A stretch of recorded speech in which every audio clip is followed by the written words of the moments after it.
is here. Scott Dickinson? Here. Eric Lloyd?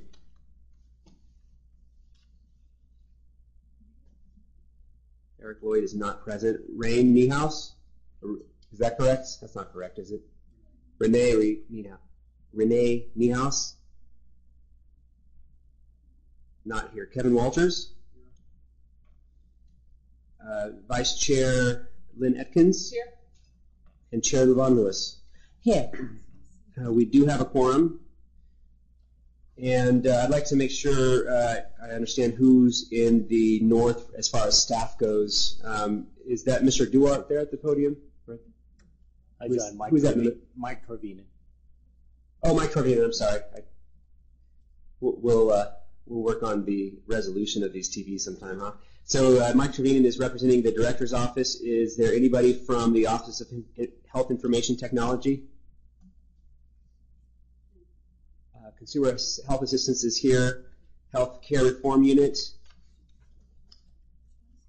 No. And Division of Insurance.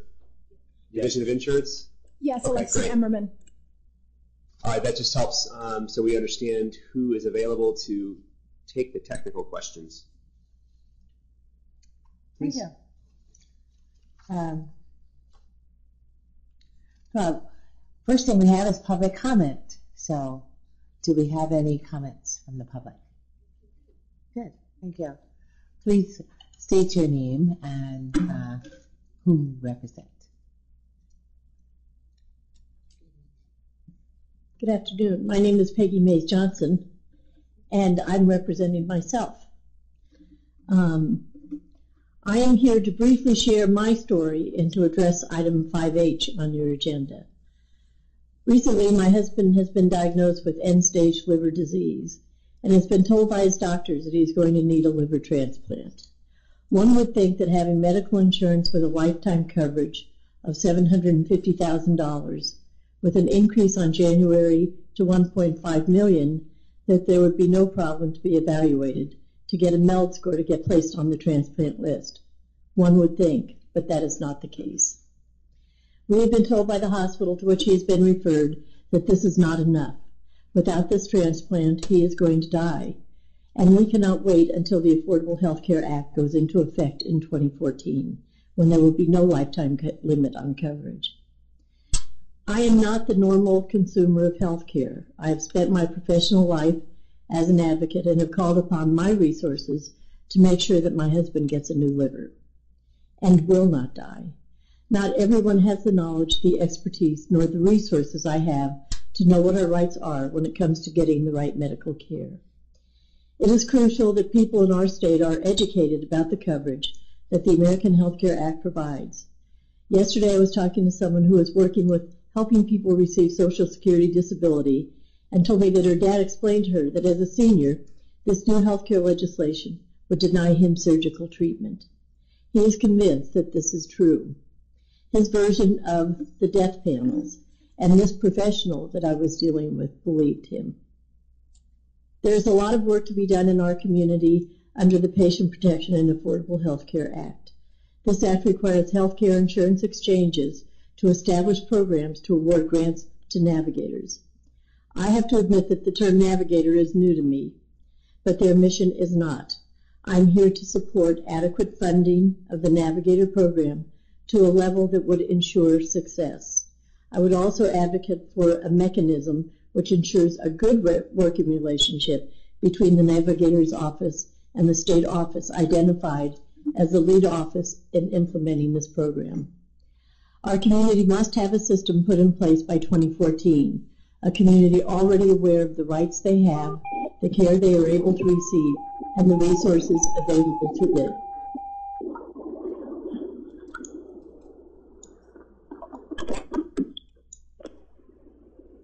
Seems that we have Alba. We can just a minute because we're trying to find out what that is. Is there somebody on the phone? Yes, this is Renee Niehaus. Great. So let the record reflect that Renee Niehaus has joined the meeting, and if you could keep your phone on mute until you have until you need to talk, that would be very helpful. Thank you, Renee, for joining us. Yes, thank you. And just to let you know, I'm in be hanging up at some time. Okay. I'll just finish. I'm almost to the end. You have an awesome and unique responsibility to make sure that this is done right.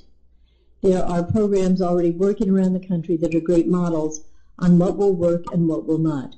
You must make sure that someone else's husband will get a new liver and will not die because they lack the information and support to get it done. I thank you so much for the opportunity to address you this afternoon. If there's any questions, I'd be happy to answer what I could. And we received a copy of the testimony. Ms. Johnson has indicated that she will email that to me, and I'll provide that to the committee and provide it online as well. Thank you so much. Thank you very much, Ms. Johnson.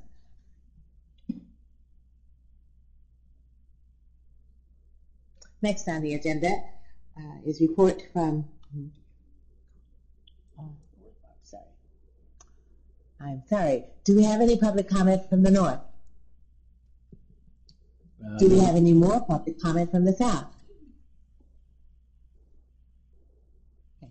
Any from the north? I thought someone was making a statement. No, ma'am. No public comment in the north.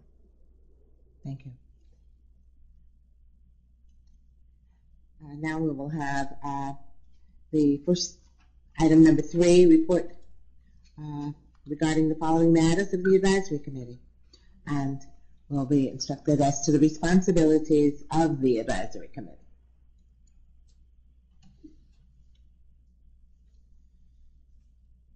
For the record, John Hager, Executive Director. This report provides information regarding the following matters of the Silver State Health Insurance Exchange, Finance, and Sustainability Advisory Committee. Responsibilities of the Advisory Committee, the roles of assigned staff, status of federal regulations, and status of work completed to date.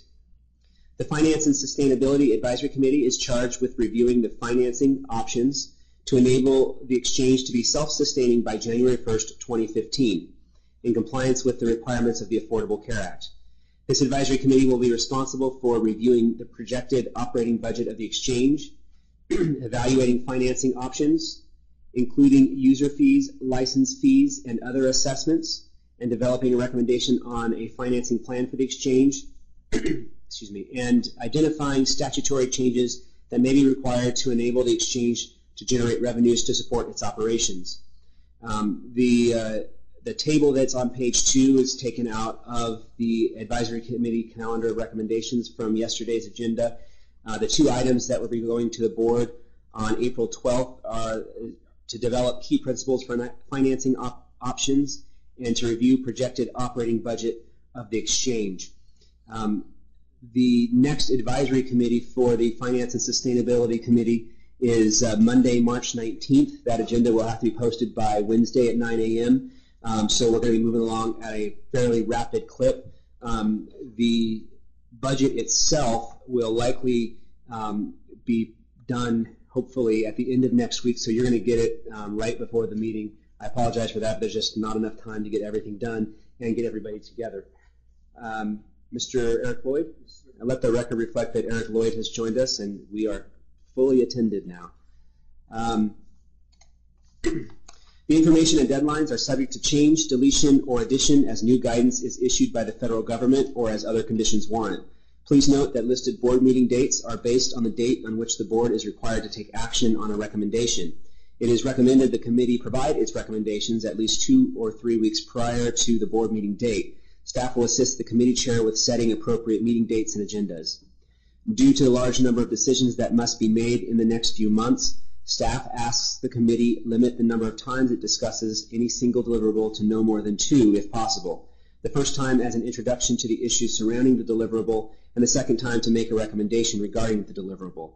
This will require staff provide sufficient research for each deliverable and will require committee members be prepared prior to the start of each meeting.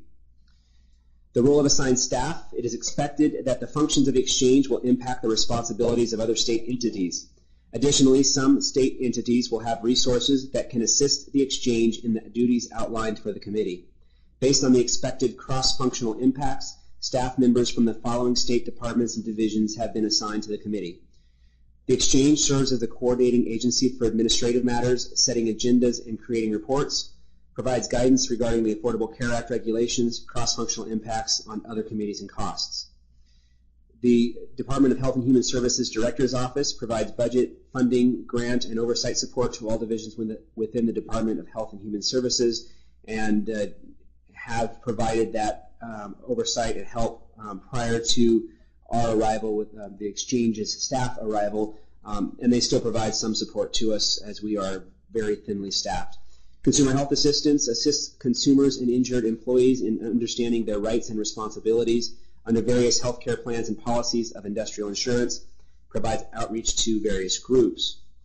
The Healthcare Reform Unit under Medicaid, the Division of Healthcare Financing and Policy in the Department of Health and Human Services, is the lead, led the development of the exchange for the past year and a half, and has a knowledge of the history of decisions leading Nevada to the current state of the exchange.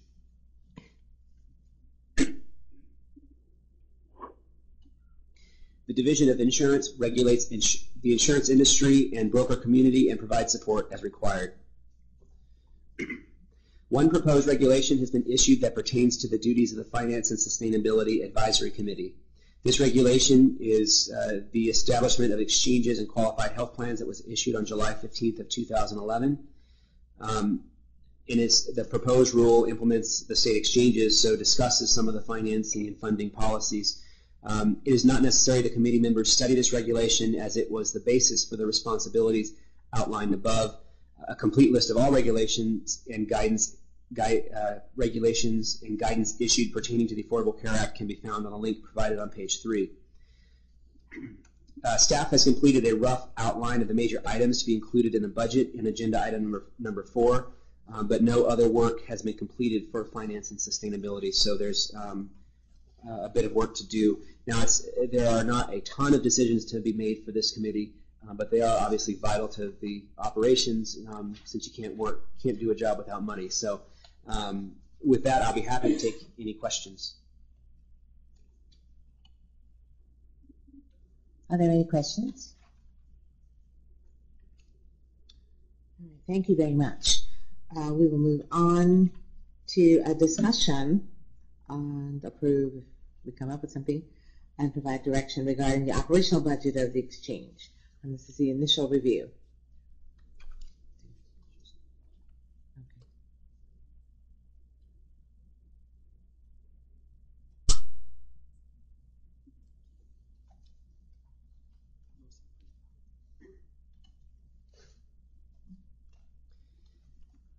The board is scheduled to review and approve the exchange budget at its April 12, 2012 meeting.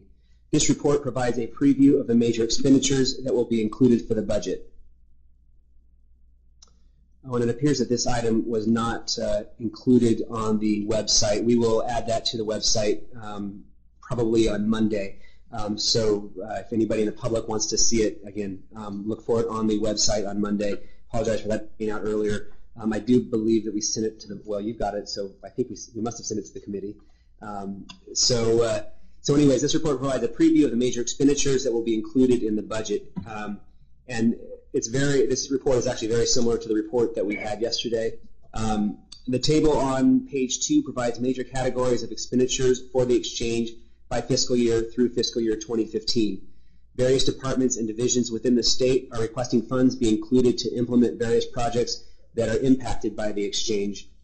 These projects have not yet been fully analyzed. However, possible projects include the Division of Consumer Health Assistance, Consumer Assistance through fiscal year 2013.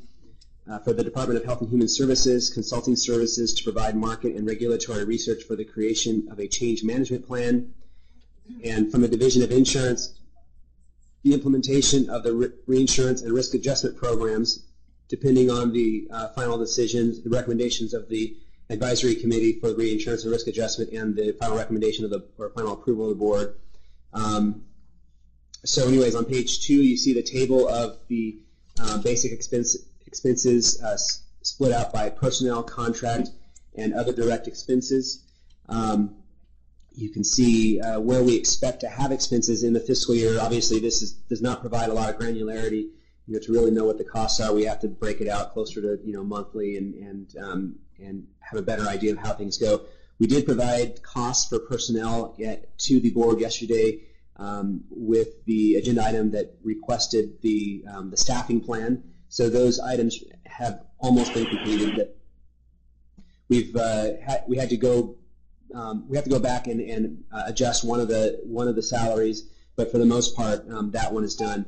For the contract, the eligibility system information, they're in the process of reviewing the RFPs. That cost will depend on what the vendor decides is their cost, and it'll be decided on based on who is the winning vendor and the cost that they have submitted. Same thing for the business operations solutions system RFPs, and those ones we won't actually know probably for another 2 or 3 months. However, we will provide estimated costs and get us as close as possible, and then it would be updated once we get better numbers. Just to take a step back very briefly, the budget that we will propose will be the basis. First of all, it will be a recommendation from this committee to the board. Once the board approves it, it will be the basis for our grant that we're going to submit for June 30th, which is supposed to get us funding through December of 2014, after which point we will have to be self-sustaining. So on page 3, we talk about the sources of revenue, which we didn't have specifically on this. That is one of the items that we are looking for from the Finance and Sustainability Advisory Committee.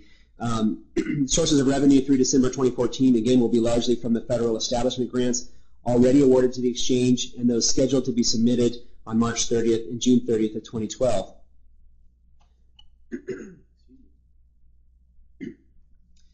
However, the Affordable Care Act prohibits the use of federal dollars for the Navigator program. Therefore, the exchange will need to generate revenue for the Navigator program, likely beginning in the summer of 2013, just prior to open enrollment. This may be paid for with fees charged in calendar year 2014 with a general fund advance as allowed by NRS 965I.510. Beginning January 2015, as I said, the exchange is required to be self-sustaining and will need to have methods to collect non-federal revenues.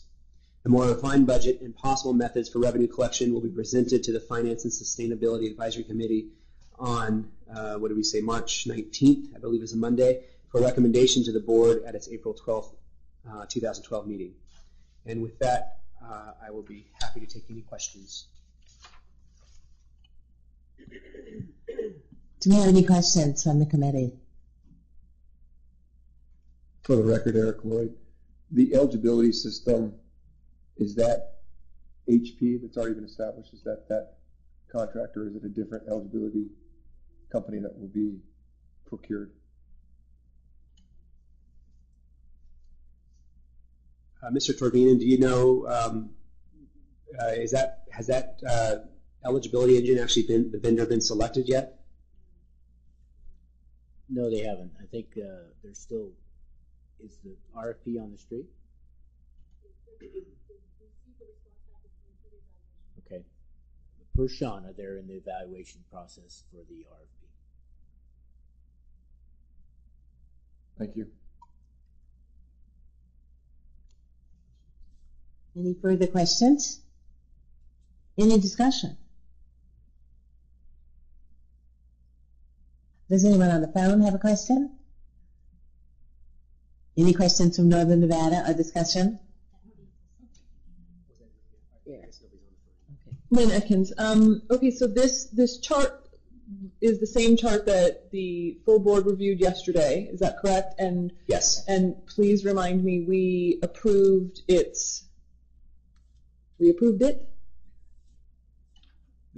I don't remember exactly, honestly. The expenses for the salary were approved. Was it approved? Yes, the expenses for the salary were approved with some recommended changes. Right.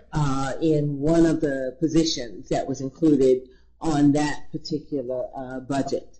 It was the board requested that the quality control person's salary be increased so that, because it was felt that they would have more responsibility earlier? I think there was no motion on this particular one for a couple of reasons. Number one, I was really what the intent was.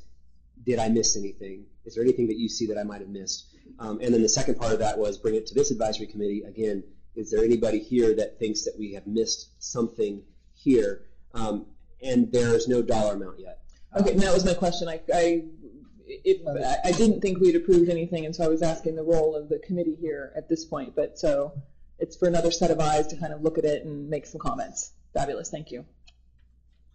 But also, so we would wait until we have the revenues as well to go along with the dollars before anything would be actually approved as far as the budget. Well, kind of doing this one backwards from the normal process. Normally, you try to figure out what your revenues are and then set your expenses. The revenues right now for all of the implementation, all of the major ticket items are the grant funding, and it doesn't appear like there's going to be a limitation on that, assuming that we can make good sense of the money that we need. So what we're looking at is more of a these are the expenses that we have. Do they make sense? Is there some place that doesn't, that we should cut, or is there something that we missed that we need to add? And then we'll look at the revenue side and what are our possible sources of revenue. And if you have let's say it's, take that back. If you have a budget that's $1 million and you have 1,000 participants and you charge each person $1,000, so we figure out a rate at that point. So obviously that's a lot higher than it would actually be. But so we're going to figure out the total cost of the exchange, and one of those, we don't want to go outside of our means, but we haven't set up what the means are yet. So we're going to do kind of this at the same time. We're going to have the expenses here, the revenue side. We need the methods of collection, whether it's going to be based on enrollment in the exchange, a broad-based collection method for the entire state. It's going to be a general fund advance. What kind of things make sense to fund the exchange? And then once we have that, we can kind of go through and say, okay, well, this is the rate that we'd have to charge if it's a per head basis, or so we're at the very starting points of all of this. So any idea on timing on identifying dollars for a revenue budget? So what I would like to do, hopefully, is have estimated expenditures at the next advisory committee meeting, which is 9 or 10 days from now, March 19th. As far as the revenues go, at that point, again, we will have the expected dollars we'll get from federal grants, and that this could all go away if the federal grants go away. But we have to assume that we're going to keep going like the federal government said we have been going. And then we'll have to determine how we're going to set up the funding mechanism. The timing will be largely dependent on what we choose as the funding mechanism. If we say that we are going to fund, and this is kind of getting into agenda item 5, so just so that everybody's aware, but if we say that we are going to do a state-based, an exchange-based fee where it's going to, let's say, be a fee to all carriers, only on the exchange, then we probably have the authority to make regulations in our current process, and we are exempt from the normal regulatory process, so we could do it within a couple of months without having to go to the Legislative Commission to get approval for it. If we say that we are going to do a broad-based, a statewide assessment for all carriers, my guess is that's going to require legislative action, because I don't think that we have authority to do anything for the market outside of the exchange. If we ask for grant or for general fund dollars, that will obviously have to go to the legislature. So it just depends on what we decide is the funding mechanism that makes sense for the exchange. Thank you.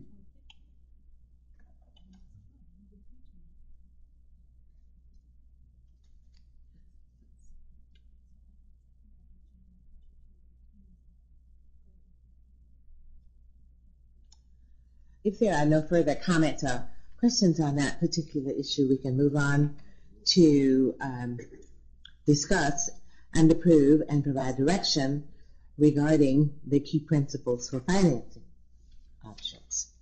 So that is open for discussion. And there are a number of items identified there that we can discuss as possible financing options. And so there's no formal report for this item. This is provided. The intent of it is to basically be a brainstorming session. These are some of the options. There may be other options. And so the agenda item is to discuss, approve, and provide direction regarding the following key principles for financing options. Again, this is the initial review, so just meant as a brainstorming session so that staff can go back, look at the direction that the committee would like us to look at, and provide some more concrete research on those options. So possible financing options include user licensing fees to qualified health plan issuers or consumers, monthly or annual fees based on exchange enrollment or percent of premium, assessment on all issuers in Nevada, state general fund, user licensing referral fees to dental, vision, and Medicare products, advertising fees. The differences in fees, while most exchange operations are funded via federal grant, and that is prior to January 2015, and fees when the exchange is required to be self-sufficient, and the funding of the Navigator program prior to initial coverage, prior to January 1st of 2014, and during calendar year 2014, because Navigator programs may not be paid with other general funds, other federal funds, and then other possible fees or funding mechanisms. So if I go back, I'm going to go back and explain a little bit about each of these. So the user or licensing fees to qualified health plans, issuers, or consumers, the exchange could decide that it will charge a fee to the issuers based on their enrollment, and you can either base that on a per head amount or a percent of premium. There's pros and cons to both ways, I guess. A per head amount is much simpler. Typically, it's fairly simple. I guess a percent of premium could be simple. The problem with considering a percent of premium is that a qualified health plan on the exchange, whether it is whether it's a platinum plan or a bronze plan, the administration of adding that plan will cost the same. So it doesn't really make sense to make it based on premiums, but rather a per head enrollment amount. I don't think you should charge each carrier the same fee regardless of their enrollment. I think it should be based on their enrollment because there is an administrative cost associated with each person on the exchange as far as enrollment goes. So that's something to consider. The other item B is monthly or annual fees based on exchange enrollment or percent of premium. Well, I guess I just talked about that. So kind of A and B kind of go together, whether it's charged to the issuer or charged to the consumer. Part of it is a matter of transparency. So if we charge it to a carrier, they're going to build that into their premiums, and so you don't see exactly what the cost of the exchange is. And it may be more expensive than outside the market. Now, I kind of look at the exchange as a clearinghouse, a way to provide insurance, which it is. And as we had for the public testimony yesterday at the board meeting, the broker said, well, I basically am an exchange. I provide insurance to all these different people from different carriers. And so with that said, brokers get fees from the carriers, so that fee is built into their premiums. So one of the things that depending on the way the committee decides to go, I would look at, and we've already got discussions with some of the insurance carriers out there, is to try and determine what an average brokerage fee costs per person. So we're going to look at a carrier and get their total brokerage fees because they submit that to the DOI, divide that by their enrollment, divide it by 12, and you should get a per person per month fee. We should not be setting fees that are way out of alignment from the current brokerage fees because they will still exist outside the exchange. If we make fees that are too expensive, it will cost people out of the exchange. It will push people away from the exchange. So we wanted to see what the market will actually bear right now and come up with an average that is hopefully the same or less than that. And then, of course, that will depend on what our expenses are. But that's part of your question that you had earlier about funding and where, what our funding should be. So other exchanges that are operating today, nonprofit exchanges that are running and have been running for 10, 15 years now, they have indicated that a per head amount of approximately $10 to $12 per month is sustainable. So my goal would be to be under $10 or $12 per month. We want to make sure that we can actually meet that target. My understanding, our first initial guess on some of the big numbers, we were looking at $8 to $9 per month, so we were in there. But again, we have to get a better idea of where we are in the budget and what our real expenses are. We are very fortunate in that we have that all of the starting costs, the startup costs for this enterprise, is paid for by the federal government. And so in that $10 or $12 per month that other exchanges have, they had a startup cost to get the technology around it and all that kind of stuff. And I'm sure that they amortize it over a certain number of years, so that's included in that. Fortunately for us, we don't have to include that. The feds will pay for almost all of it right up front. So that should lower our costs. So theoretically, an $8 to $9 per month fee would make sense if you don't have those startup costs. So we'll have to figure out if that makes sense. Just to, you said brainstorming, right? So just for context, is there a grid that shows for those states that have established a method of revenue, which ones use which options? I don't have that, but I can. There are not a lot of states that actually have exchanges.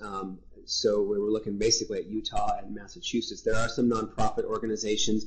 We'll have to see if they will cough up some of that information. There is a very small list of actual states that actually have directors of exchanges right now. But we could look into that and see if we can get some information on that. And so you're looking at a grid on the types of funding methods? There are a couple of states that have a committee like ours that's currently working on developing this, and there is some information out there. But I have one question. Elevon Lewis, for the record. I have one question. How many people are we projecting would be enrolled, could potentially be enrolled in the exchange? So right now, there's 2.5 million Nevadans. About 20% are uninsured, so about 500,000. We are expecting that about 300,000 of them will be Medicaid eligible, and about 200,000 will be exchange eligible. That, of course, doesn't mean that everybody will go to the exchange. We are projecting that our initial enrollment will likely be about 100,000. Now, you can see these are rounded to the nearest 100,000, so they are very rough estimates, and we are in the process of working with our consultants to get better estimates on what that enrollment will be. So obviously, there's no way to come up with an actual per head fee right now. Again, that $8 per head was based on a very rough 200,000 for the second year. Now, that said, that is just looking at the uninsured in Nevada. There will also be the members of the shop exchange for the employers, and I would expect that we will get a significant number of employers involved as well. For the we think that our maximum capacity will be around 500,000, but that is on the very high end, and we're just putting that to make sure that we have the capacity to deal with that. My guess is steady state is going to be closer to about 200,000, but we have to see what the numbers are from our consultants. John, you said. And if we can, just to make sure we're doing this right, if you could ask the chair, unless the chair is fine with this, but typically we ask the chair to speak. Sorry. So, how would I state that? Let's just say, Madam Chairman. Madam Chairman, may I speak? You said the second year, John.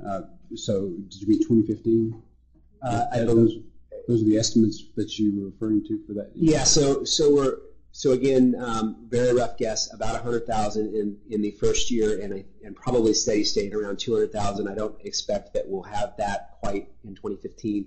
It'll, it's an asymptotic curve. It'll go up, gradually. But my guess is that we'll reach steady state at around 4 or 5 years, something that can be close to that.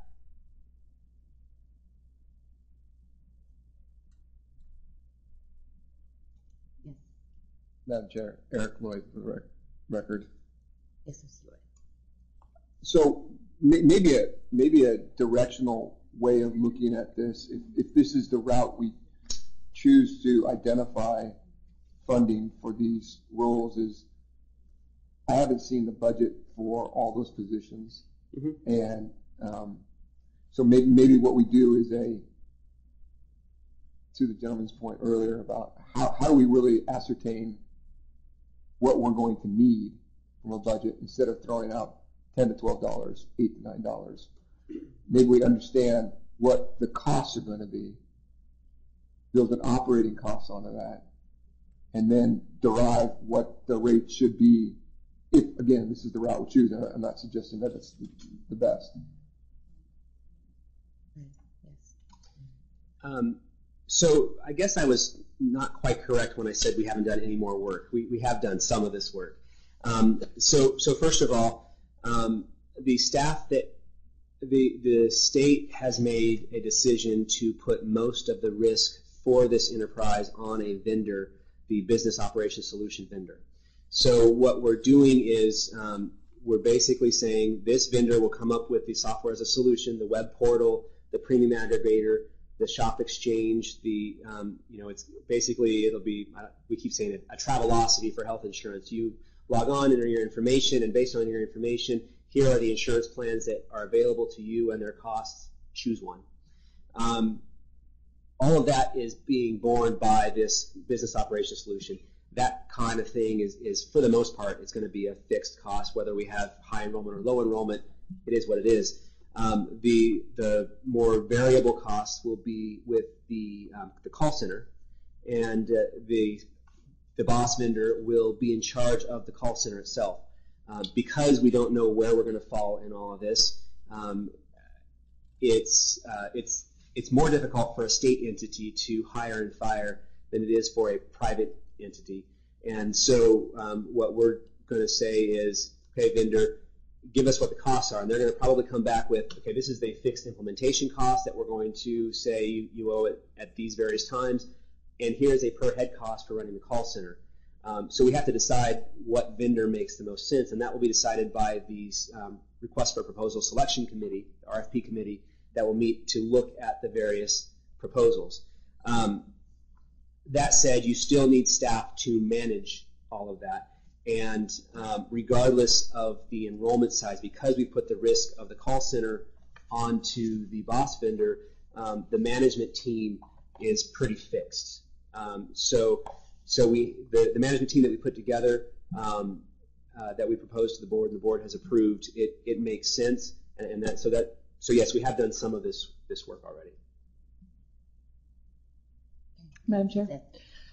Lynn Atkins for the record. Okay, so big brainstorming, big question, I guess, and it's probably a little long-winded. So I know we haven't reached D, the State General Fund, but understanding a couple different points. One being that there's tens of millions of dollars coming into Nevada from these federal grants for the exchange that we've already received and will receive. The increased Medicaid coverage, I believe over the first few years is going to be covered 100% by the federal government and then go down to 95%, if memory serves me correctly from reading the initial documents. And then assuming that with the creation of the exchange and more people insured, that the state is going to be saving money on uninsured residents and providing health care for them. So is there a way to kind of combine all of this new added revenue that is boosting the state economy, figuring out how much money the state of Nevada will be saving in the future? I have no idea what those numbers would be, saving $30 million a year. And if we could show for an investment of $5 million a year to run the exchange, you'll be saving $30 million. I don't know, just kind of some sort of cost-benefit analysis to try and maybe take some of this potential costs off of the consumers, because at the end of the day, no matter where it kind of falls here, if the consumer's going to pay for it, right? It's either going to be built into the premium, it's going to be built in somewhere. So I don't know, I'm just thinking broader. So just a brainstorming comment. Yes, go ahead. So there are certainly savings that the state will benefit from because of the implementation of the Affordable Care Act. One of them is reduced costs for mental health facilities because many of them will have insurance. One of them, the counties will not have to pay as much for indigent care because people will have insurance, theoretically. Not everything is paid for the federal government for the Medicaid expansion. Mm-hmm. There is matching requirements by the state general fund for the eligibility engine, and I'm pretty sure there is some additional requirements. I don't know exactly what all those are, but there has been an expense by the general fund. I would, if we were in great economic times, and I realize things seem to be turning around a little bit, I would say that maybe we could go, make that case. I think it will be very difficult to ask for additional funds from the state general fund. If the committee wishes to go that route and provide that recommendation, the board wants to approve it, we can go that route. But I think during the legislative session, it will be very difficult. I don't know if Mr. Torvinen has anything to add regarding the savings or expenses of the Affordable Care Act and the general fund. Thank you, John. For the record, Mike Torvinen. I think you've covered it pretty well. There are some potential savings, and I think Ms. Atkins was on the right track as far as brainstorming. Lots of different things going on, but no clarity at this point for sure. Again, I think you covered it pretty well, the indigent care issue and the mental health issue, but what those numbers might be aren't established and won't be established for quite a while. And then the demand for general fund just in general would make it very difficult to allocate some to this. Not impossible, but I think this committee would be well served to try to finance itself without general fund. Just my opinion.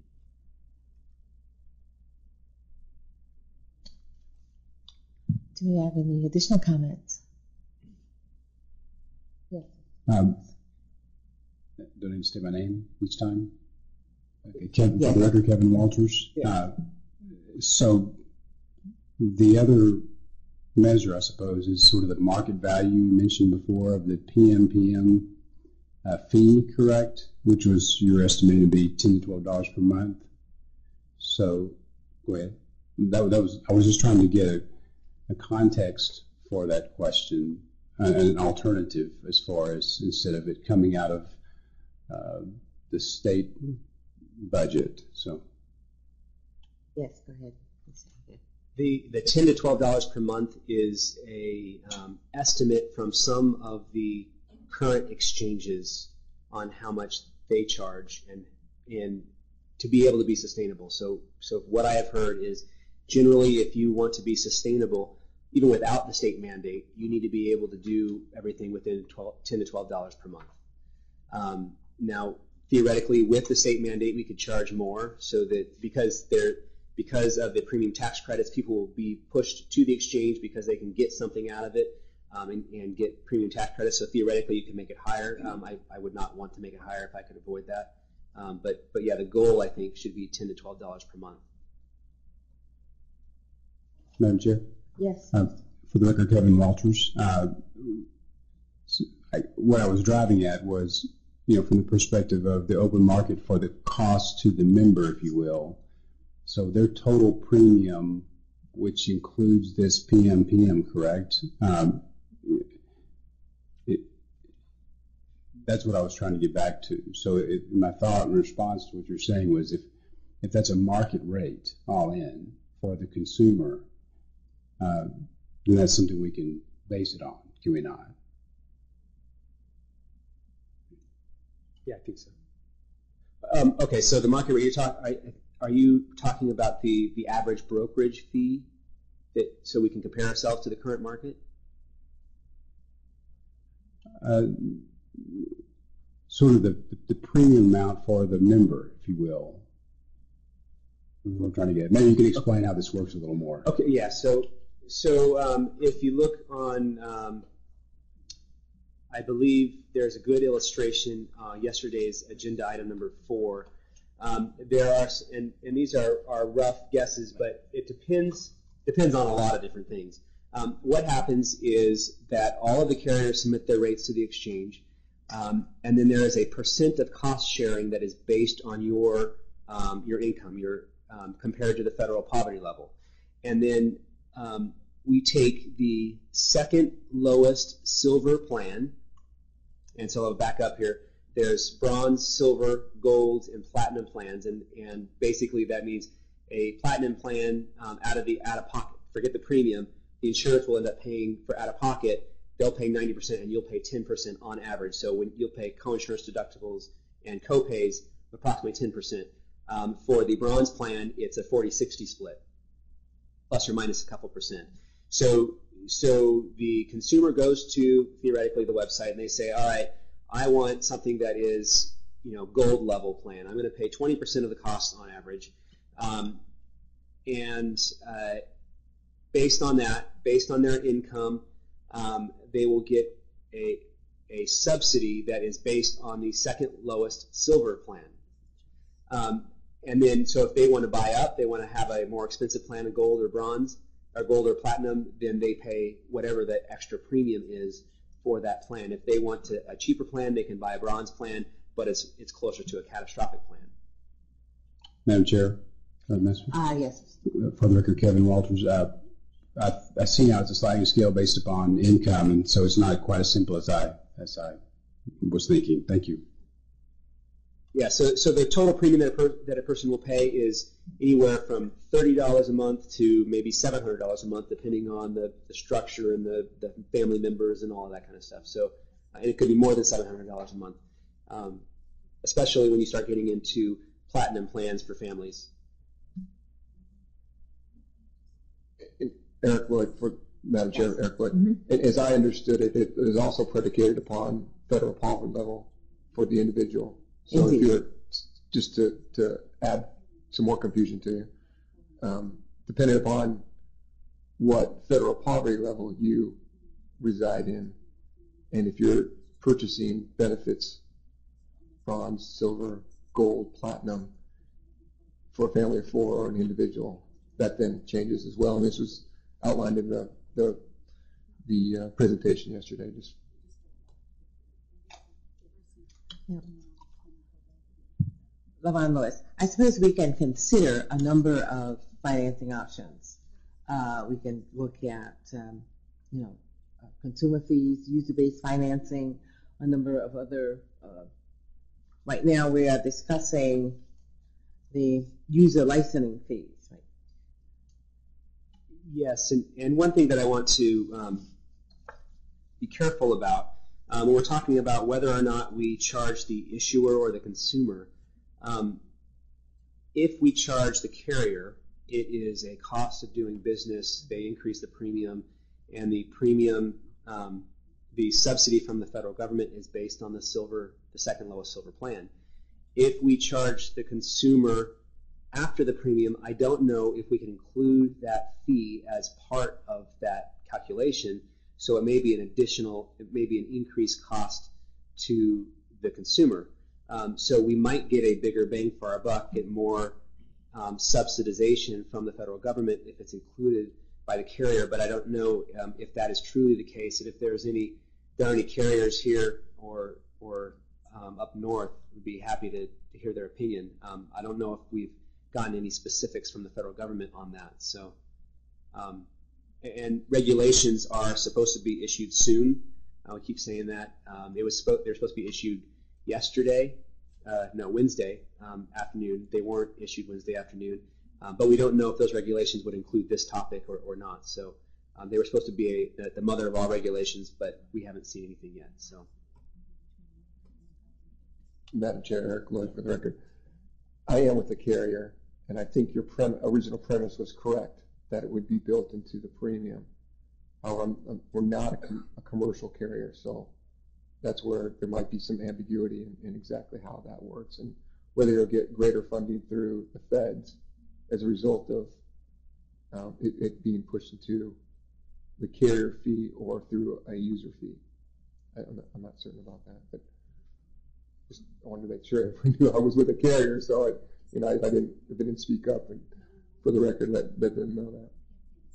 Madam Chairman, this is Scott Tiggerson. Yes. I'm also with the carrier, and I think that the premise is probably correct, as described, that there would be more opportunity for the federal funds if it was built into the carrier premium. All right, we'll note that. Thank you. Any further discussion or clarification on that? Yes, Ms. Atkins. Lynn Atkins for the record. Could someone go over advertising fees and what that might be or what that might look like? Yeah, I think we're going to go. I think we're going to go down all of these and discuss what they. Thank you. What they are. Hopefully. Oh, I would like to. Yes. Yes. And we'll do that. So he's given us, and we've had some discussion on user licensing fees to qualified health plans, and then we can just go through the rest of these. All right, one at a time, and we can discuss them and have some feedback as to whether or not we would like to have those considered as part of our funding options. So yes, we've been talking about the user or licensing fees, and generally we've been talking about them on a monthly basis. That provides greater granularity for a carrier may have very few enrollees at the beginning of the plan year, but due to qualifying events throughout the year, they end up with quite a few more at the end of the year. Maybe they really haven't paid their fair share. If you say it's an annual assessment based on initial enrollment, so it may make more sense to do it on a monthly basis. If you do it every month, then that provides a cash flow that the exchange needs. But there has been a possible method is an annual fee based on initial enrollment or at the end of the year, something like that. But I'd be happy to take any comments or concerns about a monthly versus annual fee or some other time frame for a fee. Madam Chair, Eric Lloyd again for the record. John, just to that point, do we know for certain if there's a lock-in period for this membership? Because then that would speak to whether it makes more sense on an annual or a per month basis. Yes and no. There is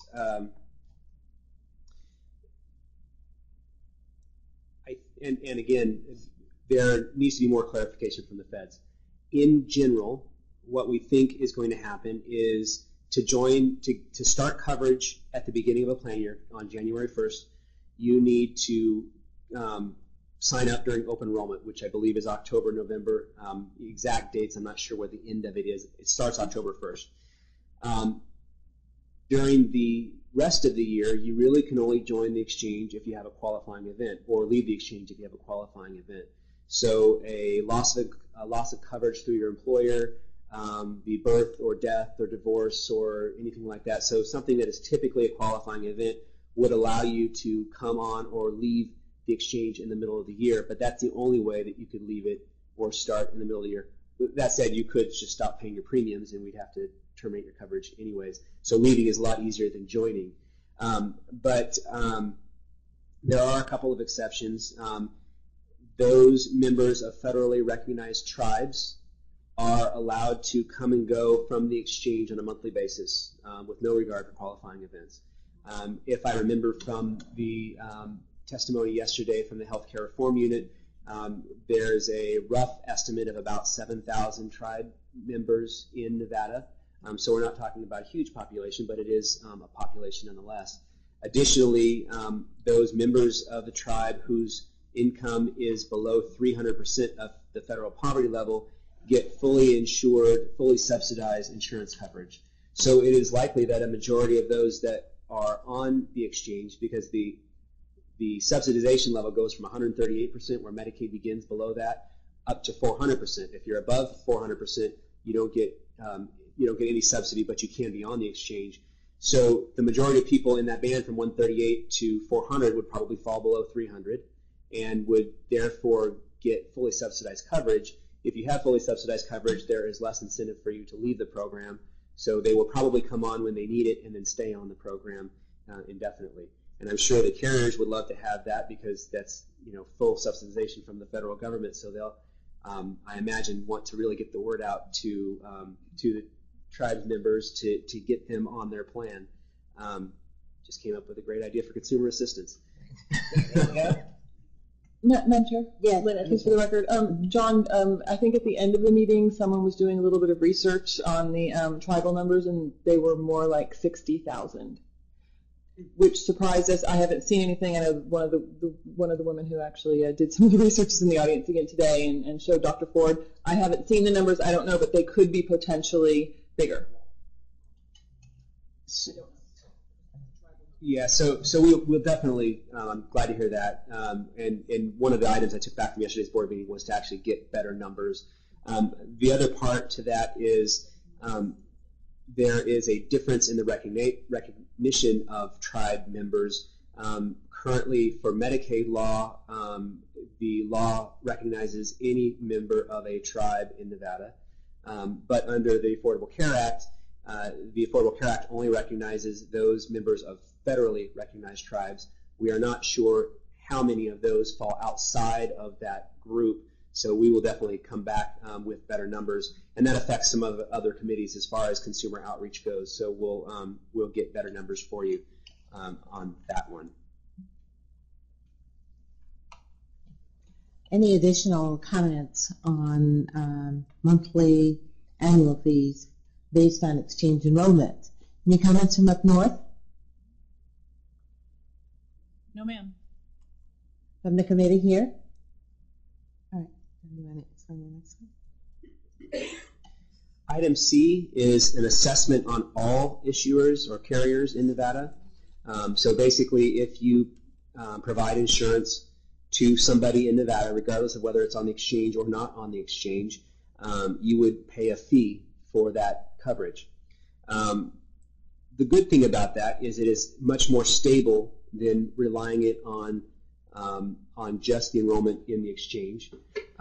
It would also be a much lower number on a per head basis, and it might make, if it was decided to do this, it might make more sense in the first year or two when we're trying to get enrollment numbers up. The bad part about it is that you're increasing the costs on populations that are not getting the service. The other side of that is those people that are outside the exchange can be serviced by brokers, and there is already a fee going to somebody to sign somebody up for insurance coverage. So it might make sense, or it may be more appropriate to not have an assessment on everybody in Nevada, on all carriers in Nevada, but rather on just those in the exchange. But it is an option. Is that good? Madam Chair. I guess, would it be possible, if we were to go that route, to do that maybe for the first couple of years just to get everything stable and then transfer it over to another funding mechanism? For the record, John Hager, yes, it is certainly possible to do that, to change mechanisms in the future. Generally, it's difficult to change mechanisms unless you have a plan from the very beginning. So if you were to go to the legislature and say, here's the plan, and it's going to change after 2 years or 3 years, rather than coming up with an idea and then changing it because it didn't work, is more difficult. Now, that said, I think I said this earlier, but it may have been another committee. I think we have the authority to create regulations to charge a fee to those inside the exchange. I don't think we have the regulatory authority to charge a fee on carriers for all plans in Nevada, inside and outside the exchange. If we were to do that, I think that would actually require legislation. So it's going to be more difficult. Additionally, if you do that, it'll be seen more as a tax rather than a fee for a service, and that in Nevada, at least, will be very difficult to get through the legislative process. So politically, I think it would be very difficult to do an assessment on all lives in the exchange unless we had the carriers behind us on this. For the record, Renee Niehaus. have we defined who carriers are? In the self-funded employer groups, is it just fully insured? Have we defined who carriers are? For this purpose, no. And so again, this is a brainstorming session. So we, if we were to go this route, we could define it however we'd like. I would say that there are currently mechanisms in place to get revenues from certain plans, but I'm not sure if it's for all plans. I don't think self-funded plans, but so carriers for as far as fully insured products, HMOs, PPOs, and fully insured products, I believe there is a tax in place now. And the Department of Information can clarify this if I'm incorrect. I believe there's a premium tax for self-funded plans. I don't think that there is a tax. Does the DOI have anything? Is that correct or is that incorrect? No, there's no premium tax to self-funded. Okay, so there is no method in place then for self-funded plans. Now, that being said, one of the issues brought up by the Reinsurance and Risk Adjustment Committee was how do we fund the reinsurance and risk adjustment programs? Those programs will affect everybody in the state. It's broad-based. It's not just inside or outside the exchange. It's everybody. And so there will be a mechanism to collect those funds from the various groups, and that, I believe, includes self-funded plans.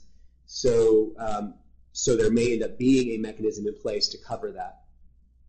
Okay, thank you. Any further comments or questions? For the record, Madam Chair, Eric Lloyd, there is a premium tax for fully insured payers, carriers. It's different depending upon whether you domicile in the state or not, and that's basically if you own property in the state. So, for the record, there is a premium tax on fully insured carriers. Yeah, this is Renee again. I agree on the fully insured. I think the question was there a premium tax on self-funded plans? And I'm not familiar with that. I'm sorry. And that's what I was saying. No, there isn't. Thank you. Any further comments? Item D is a appropriation from the state general fund, and I think for the same reason, I think we discussed this briefly, but for the same reasons that an assessment on all issuers in Nevada would be difficult, I think a general fund appropriation would also be difficult to get through the legislative process. If you want me to pursue doing the research on expected costs, we can. However, I think that the process to estimate cost savings for the state will likely take 2 to 3 months to do. One of the items that we're requesting funding for, if you remember from agenda item number 4, is a plan management consultant to kind of look at the changes to indigent care, mental health, all that stuff. We still have to get the consultant on board, do all the research. So we could do that, but that research would be delayed. Comments? Thoughts about that? Okay. Madam Chair, I concur with Mr. Hager. That would be a very big lift at this point to request general fund funding.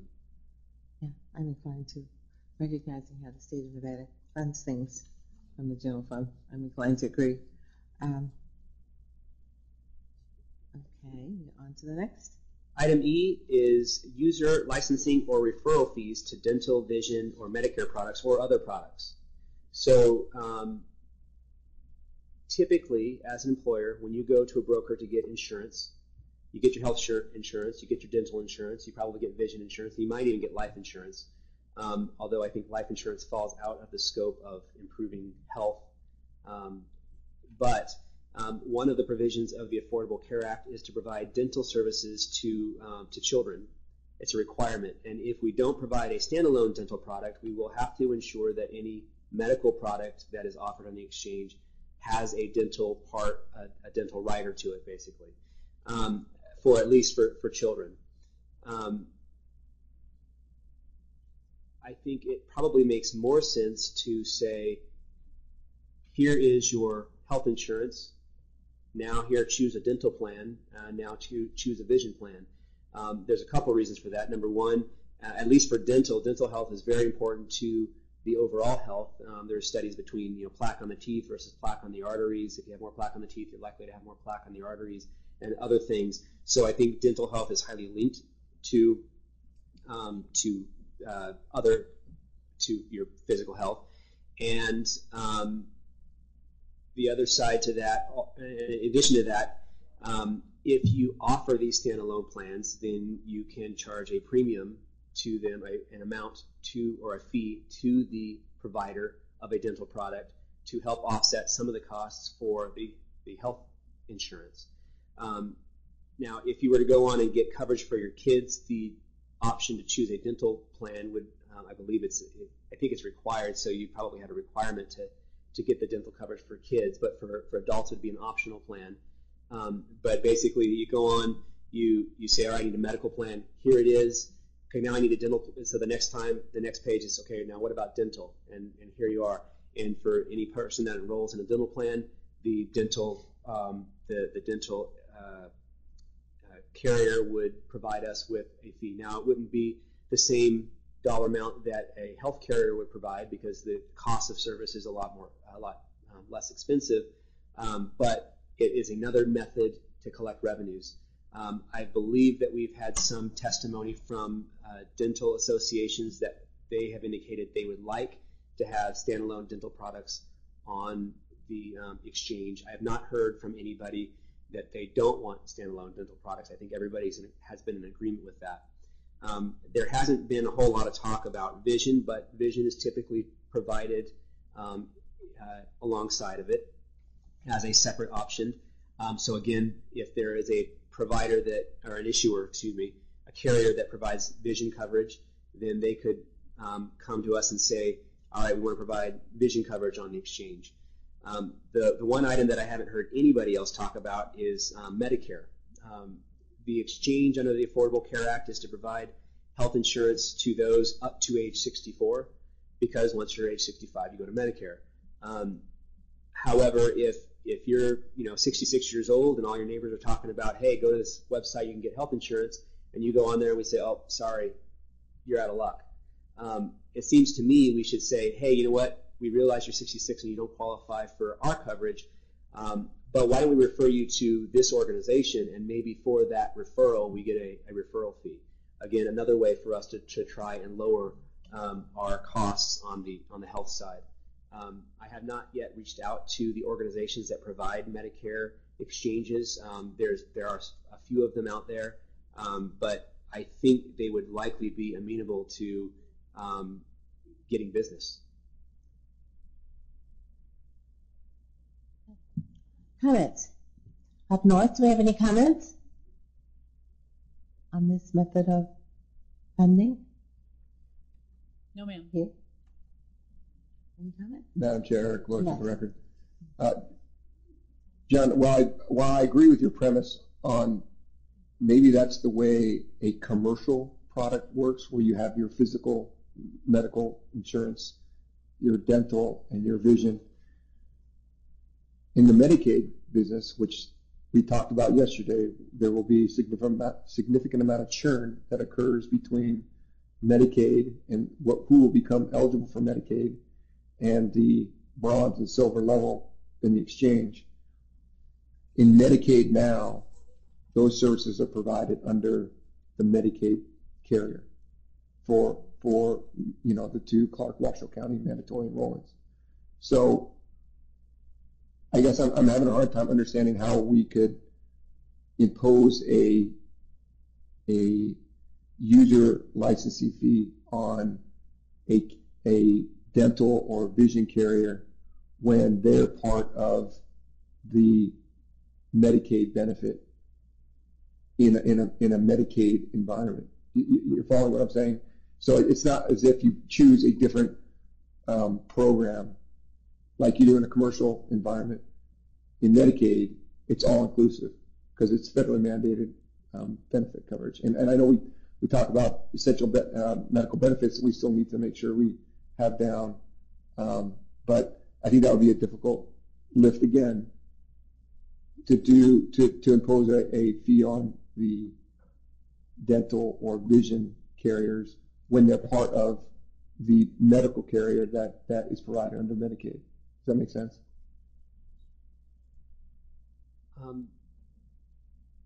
Yes and no. So they're required to be covered under Medicaid, but they are not currently required to be covered under the exchange.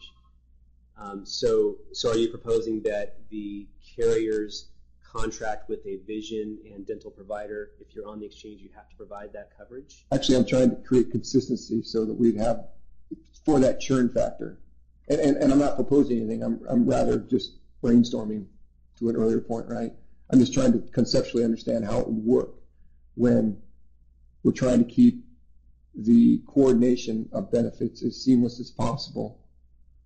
And on the Medicaid side, currently, vision and dental is covered with your medical benefit, right?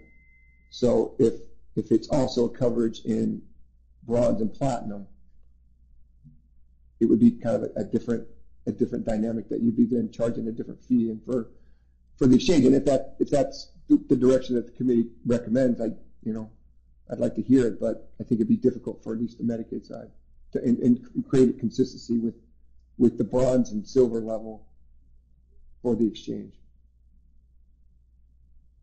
Do you want to make a comment? I don't know, maybe I'm not understanding, because I thought what you were discussing was that we would have a fee, probably a one-time fee, right, for referrals to standalone dental products or vision products, right? Is that what you said? So the referral fee would have, we could go this would be from the people who were less than 65 who will be enrolling in the program. Yeah, but I think, he's talking about Medicaid. Yeah. So as far as the referral fee, and you could go either way,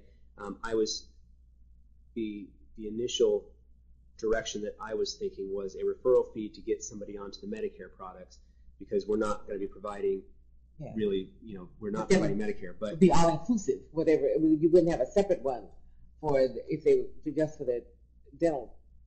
Again, it would be an all-inclusive fee for referral to Medicare product. Yeah, so once we find out that they're 65 or older, they go to the Medicare process, and they go over there. And the Medicare exchanges typically provide not only medical product, a Medicare Advantage or a Medicare supplemental plan, but they also provide dental and vision plans on there as well as separate products. And so that's kind of where I was thinking. Those exchanges provide those as separate products. Maybe this exchange should do that and have a way to collect some fees for that. And certainly not thinking that, if we're talking, $8 or $10 or $12 per month for a health insurer, it certainly wouldn't be that for dental or vision. It's significantly lower. I don't know how you align that with Medicaid. Okay, that's where I was kind of going with it. The alignment, and if it's a different benefit, once we go into the bronze and silver level, especially where we think the most of the churn is going to occur, maybe it makes sense to assign a fee for that portion of the exchange, but it's already part of the expected benefit in the Medicaid side. So I don't know how you could assign the fee onto the Medicaid side. Madam Chair? Yes. Kevin Walters for the record. So it sounds to me like the question is whether alignment with Medicaid is the driving factor, or whether it's, if I understand it correctly, the viability of charging a fee for referral for something that's not provided by the exchange. So to me, two different questions, and you could go either way, right? And I'm not sure what the pros and cons are of each. Yes. So for Medicaid, so if you're qualified for the exchange, 138% of poverty level or higher, you go to the exchange. If you're below 138%, you go to Medicaid. We're not talking about adding any fees to the Medicaid population. Okay. So make that clear. so it may make it easier to figure out. Sure. If Medicaid requires managed care organizations to include dental and vision, they have a separate mechanism for paying for that. That's not part of this. So that might make it a little bit easier to think about. That is clear. Thank you. Any further comments? Yes. Turn to the microphone and state your name for the record, please. Hi, for the record, Jeff Kim, United Healthcare. Maybe I'm about to confuse people even more. What Mr. Lord is talking about is really embedding the dental and vision into a medical plan. And that happens in the Medicaid products we have on, so and that's included. But that also happens in the commercial market, where the medical and dental are actually embedded with the medical plan. Or, I'm sorry, vision and dental. So it's all inclusive. You get one premium, it covers your medical, your dental, and your vision. And it's my understanding under the Affordable Care Act, that is allowed, or actually required. There is an option to have a standalone dental product alongside that, the medical product that has it embedded. So it's a little more complicated than just saying that, well, we'll have all our dental as standalone products, because under the Affordable Care Act, you can have products, or I think you're required to have products that have the option of having it embedded. So I think it gets a little more complicated in that way, because it happens in the commercial world, it happens in the Medicaid space too. Thank you for that information. We'll take all of this under advisement. Any further comments?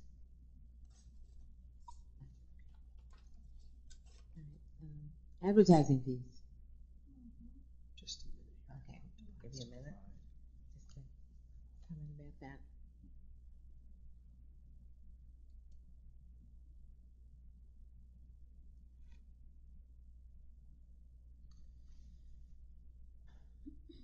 So yeah, one of the possible revenue options is advertising fees. I don't know if there are restrictions on the government, the state government, to receive revenues for advertising on their domain or wherever else there might be. I would need to get further clarification from our legal counsel if it is appropriate or if it's allowed. But there might be something, if a person buys an a health insurance product, maybe they go and buy something else typically, and so maybe they decide that they could get car insurance at the same time. I don't know if that makes sense, but getting revenue for advertising might be a possible alternative. I'm just not sure about the possible legal ramifications of a state government providing space for advertising. But be happy to pursue that if that is the wish of the committee. Madam Chair? Yes. Wayne Atkins for the record. I'd like to find out more information about that, because I just think that sounds interesting. And so, yeah. Okay. Next one, you too. Yes. Item G, the differences in fees while most exchange operations are funded via federal grant prior to January of 2015, and fees when the exchange is required to be self-sufficient. So most of our operations will be paid for by federal grant through December of 2014, except for the navigators, and we'll get to that in item H. So we theoretically, other than the navigator program, do not have to charge any fees until January of 2015. Now, in some respects, that makes sense. It's a lower cost for citizens. It should make it more affordable, get more people on the plans. On the other side of that is it would be beneficial to the exchange to have a reserve or funds set up. It would be beneficial to have at least some method set up to collect that money. And because we have the navigator program, we'll have to charge some kind of fee.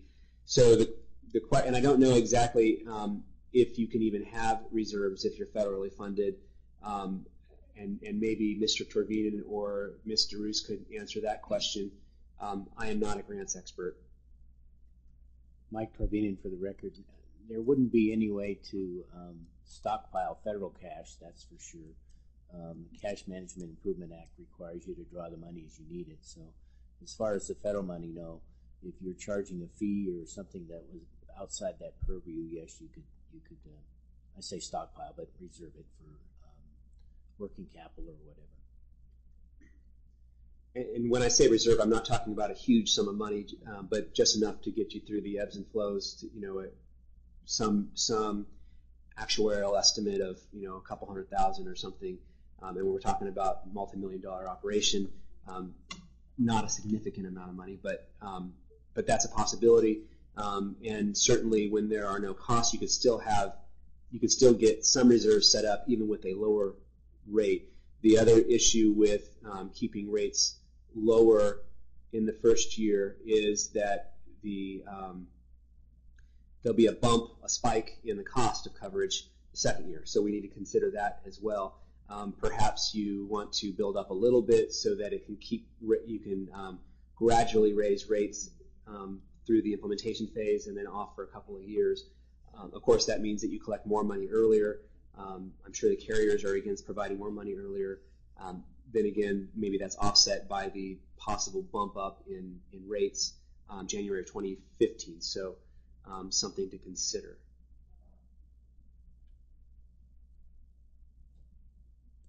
Comments? Concerns? Eric Lloyd for the record. I agree with you, John. I think that increasing fees as time goes on is even a more difficult challenge to accomplish. So if you could keep it somewhat steady, and whether that means having a larger reserve at the beginning that then is offset by regular fees in the out years, might be more acceptable.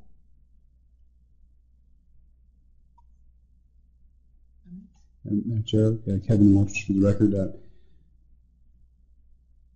So I think I'm not sure it's universally accepted that it would be better to have more participation, but I think that's maybe fair to say that's a common theme. So if I understand it correctly, the idea is to not charge or to charge less so that you have more membership. So it sounds to me like if the positive is more membership, which is good, what would be the downside other than just the bump?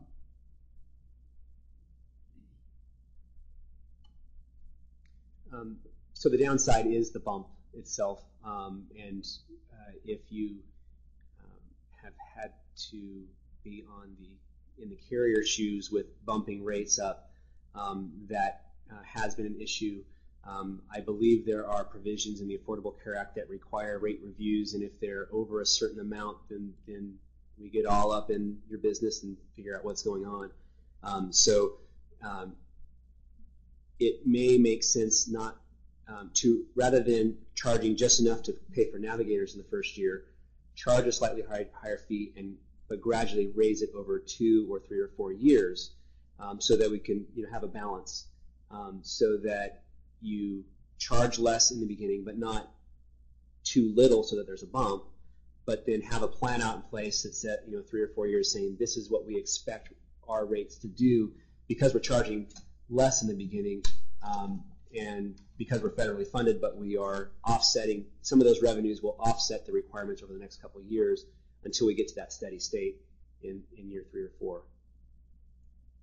I'm sure Kevin Walsh should record that the only downside to me to that would be that, if I understand correctly, you would have a period, let's say in the first year, if you were ramping it up slowly or evenly, where in the first year that the exchange funds it itself, or without the federal funding, you would have a deficit for that period because you'd have the membership up high, but you'd have the premium lower because you're ramping it up, so that you would have a hit for that time period. Is that correct?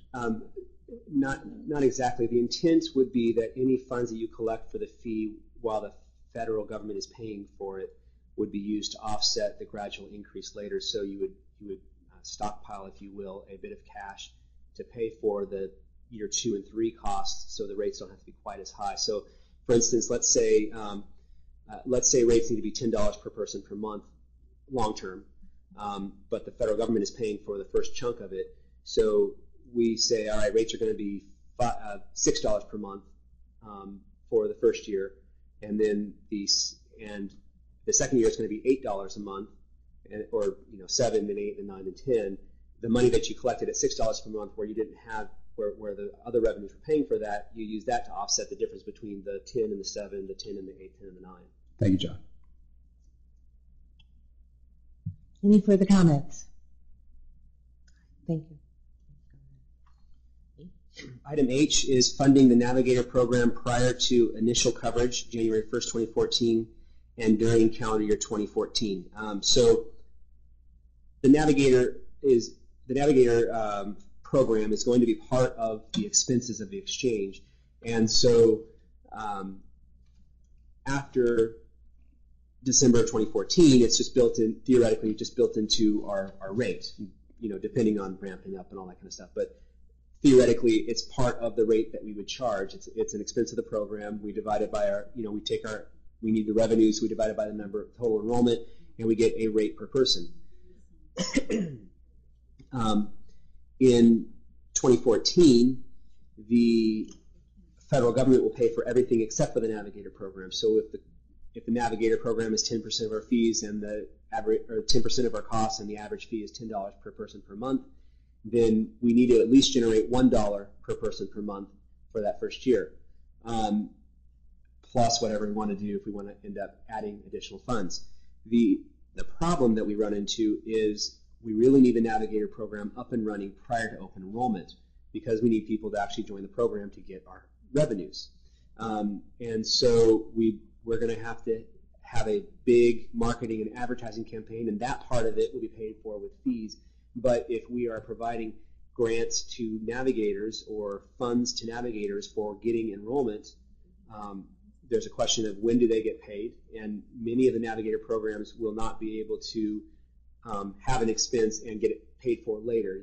We won't be able to defer funding, because we're talking about some of the items. We'll talk about this at the consumer assistance meeting. They all intertwine. Who are our navigators going to be? Are they going to be, for instance, the Urban League? Maybe the Urban League gets a grant to cover expenses to set up kiosks so that they can join, or to do training to their employees so that they can refer people to the exchange. Many organizations like that will not be able to fund that and then get funding and wait. They will be able to have that expense, bear that expense, and to get funding later. They're going to need to have funding prior to it to actually implement that program. Or at least as those expenses are occurring. And those expenses will probably occur in the summer of 2013 prior to the October 1st open enrollment. We're not going to get any revenues for navigators prior to January 2014. So the question then is, how do we get that money? The only thing that I have come up with for that is a general fund advance so far. And maybe the advertising is one of those items, but if the website really isn't up until October 1st, we're not really getting revenue for that until that stuff occurs. But if we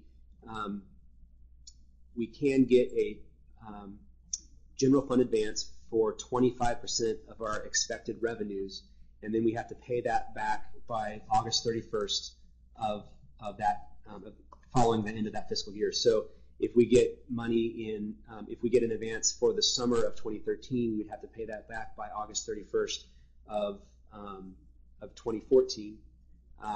Now, by that point, theoretically, we will have gotten some revenues from the program.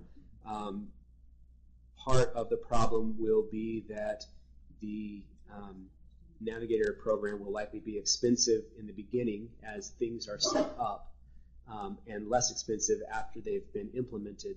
So it's a difficult situation to figure out, and it may be that we need to request a larger than 25% general fund appropriation for a time period, and pay that back after a year. But again, that would require legislative action, so that would be difficult. Our current legislation allows for 25% signed off by the director of the Department of Administration. So we can do it to an extent. The problem that we have is we don't know exactly how much the Navigator program is going to cost, and a lot of that will come out of the Consumer Assistance Advisory Committee, or at least the direction that we want to go for the Navigator program. So this one is really just, we're putting it out there as a possible concern. We don't really have any direction or answer to even, or recommendation for the committee.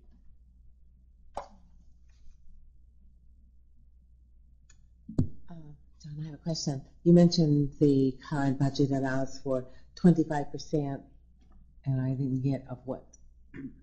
Sorry, it's the 25% of our estimated generated revenue for the fiscal year. Okay, all right. So if we estimate that we are going to get in the first year of operation with 100,000 people enrolled, we're going to get so much money, then we can get. It is. It's not just the enrollment; it's also the grant funding as well. It's our total revenue. Okay. So theoretically, it could be a lot higher. The concern that I have, I mean, let's say that we get $10 million. Right. Let's say we get $9 million in grants and $1 million in fees, and so we have $10 million total. 25% is $2.5 million. But if the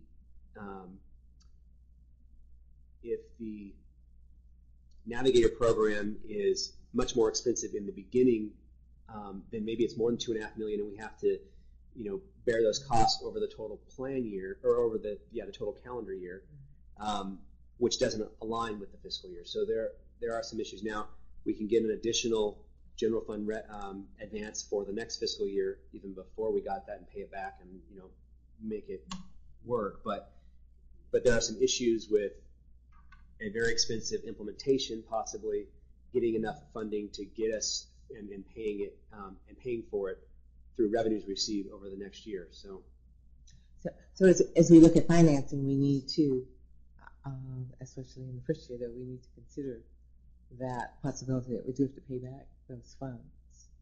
If we get a general fund advance, we do have to pay it back. And so that concept in and of itself leads toward, it is very unlikely that we'll get state general fund dollars. They are willing to give us an advance, but they're not willing to give us money. Yeah, we know. Right. To keep, anyways. Do you have any questions or discussion on this issue? Madam Chair, Chris Knoyer. Yes. So do we have to fund the Navigator program before 2014? Does it have to be up and running?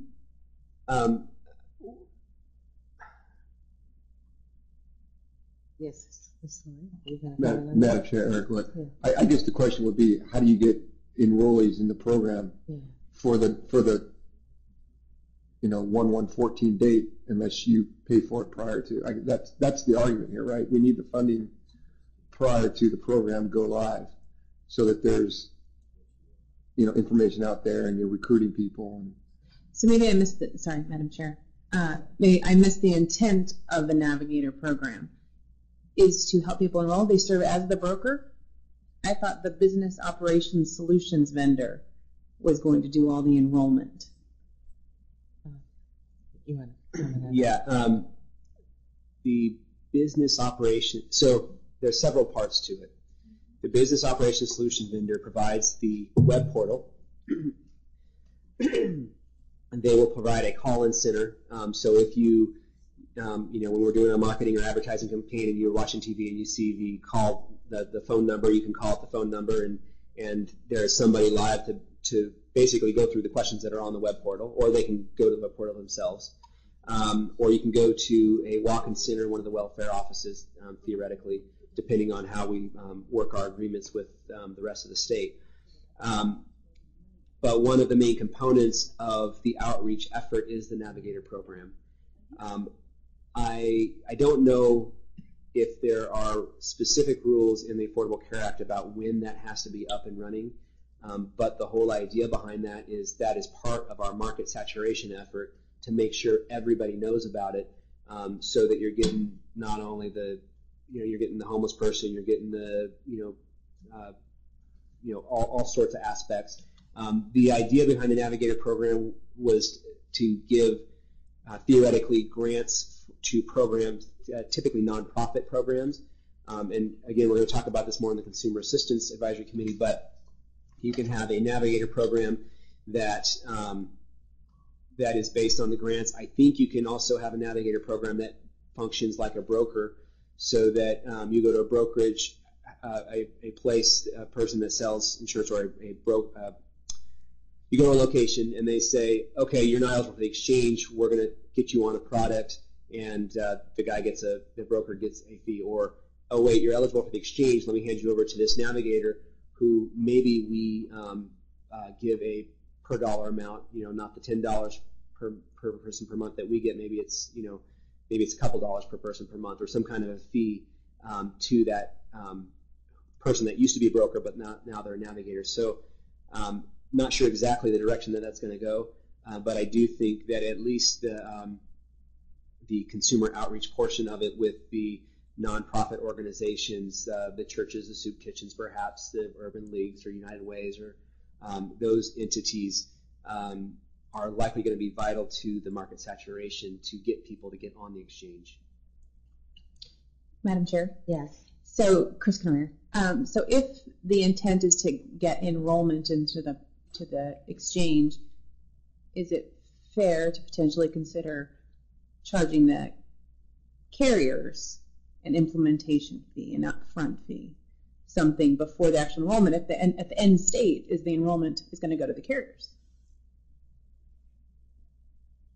Comments on that, or I can comment. I think that the intent of the Navigators is really just to get more people informed about the plan, and I believe it is a requirement of the Act that you must you have to give grants, or you have to have Navigators throughout the community that will inform and get the word out about the fact that we do have healthcare insurance available for people, and then to assist them in making a decision about what kinds of plans they need, what kind of coverage they need. So I think that is what this is designed to do. Thanks. Yes. I'd actually, if you don't mind, if you could hear from insurance about the idea of requesting funds from the insurance carriers prior to it. While I agree with everything that you said to get them on the plans, again, or to educate them and let them know what's out there, but it also gets them on the plans, and so it does provide a benefit to the carriers. So I'm interested in, please, the comments of insurance. Madam Chair, Eric Lloyd, Yes. for the record.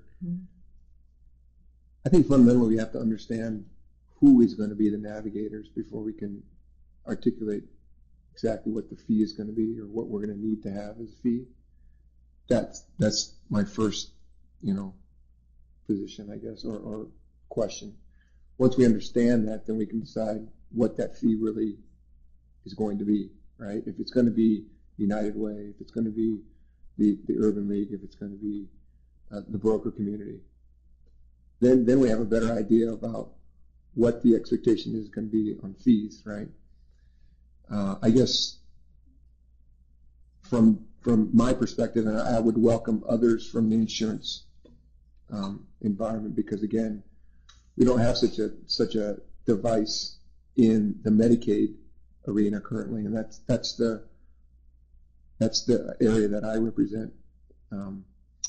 But I can, I guess I can speak from the years that I was in commercial insurance too, that I think that would be something that would need to be built in to a broker fee at the time, and it's more of you don't get that until the person is enrolled, right? So this is a fee we're going to need to accomplish the things that Mr. Hager and others have articulated, that this is really before the sale, and then when the member comes on board, that is when customarily a transaction would occur. Okay, these members were brought on. That's my limited perspective on it, I guess. This is Renee Niehaus for the record. Yes. But some of those the enrollment can happen on their own too. I mean, you don't necessarily need the navigator to help you enroll. So you wouldn't necessarily need the broker. That's correct. So what we're looking at is just in the time frame during basically open enrollment before funds are available, just to get the information out to where people can actually go to a website and enroll. Is that what we're looking for? Generally, yes. But again, that's going to largely depend on the Consumer Assistance Committee and what they decide the navigators are going to be. Yeah, Lynn Atkins for the record, and that our first committee meetings after this. And I think we also have to remember that we're going to be primarily dealing with a population who hasn't had insurance, who's probably unfamiliar with a lot of insurance products, who are in a lower demographic, and I just think are going to be needing a lot more assistance. It's I think, as with anything, as we've all talked about, it's going to be the Travelocity. Well, I think more educated people have a lot easier time with Travelocity and going through the process and understanding what your options are for hotels and things like that. And I think folks who aren't either computer literate or as familiar with some of these things are going to need a lot more hand-holding, especially at the beginning. So that's what I would see as some of the navigator functions, is really doing a lot more hand-holding. Well, I think the navigators are, LaVon Lewis for the record, I think the navigators are part of the overall outreach and marketing that will be done to engage people and to inform people about what's available. And having been a benefits manager for a number of years, I can tell you that it doesn't really matter very much whether you are highly educated or have had insurance for a long period of time. People have a very difficult time in making decisions about what kind of healthcare coverage they would like, what kind of deductibles they need to consider. You know, they just kind of glaze over when they start to talk about a lot of this. So I think that in terms of enrolling people, we will certainly need to do an awful lot of outreach and marketing and have available for people on a ready basis, kind of, where they can walk into some place and get some help in making some decisions about this. So I think we will have to, cover outreach and marketing, including navigators, as part of our budgeting. Madam Chair, Kevin Walsh for the record. I would ask for clarification. The Navigator program is required, but it's not required to start prior to the program, to the coverage period, correct? But my question really, and first that's a question, but my second question is, I see this agenda item as being funding it prior to, which so far the only idea I've heard is a general fund advance. That said, that's going to have to be paid back. It sounds to me like the same question as funding the overall program. Is it separate from the funding of it, paying for it in the end, it should be covered by those who are going to benefit by having the membership higher, correct? Well, it is my understanding that the Navigator program is required, and certainly marketing and outreach are required for you to get people enrolled. I think that as we look at funding this overall, this piece, we'll probably have to get a loan from the general fund that we will pay back as people are enrolled, and we start to collect those fees from however we decide we're going to do that. That will be part of the money that we will have that we'll have to pay. Then we'll have to pay this back, because we can't use the federal funds for the program.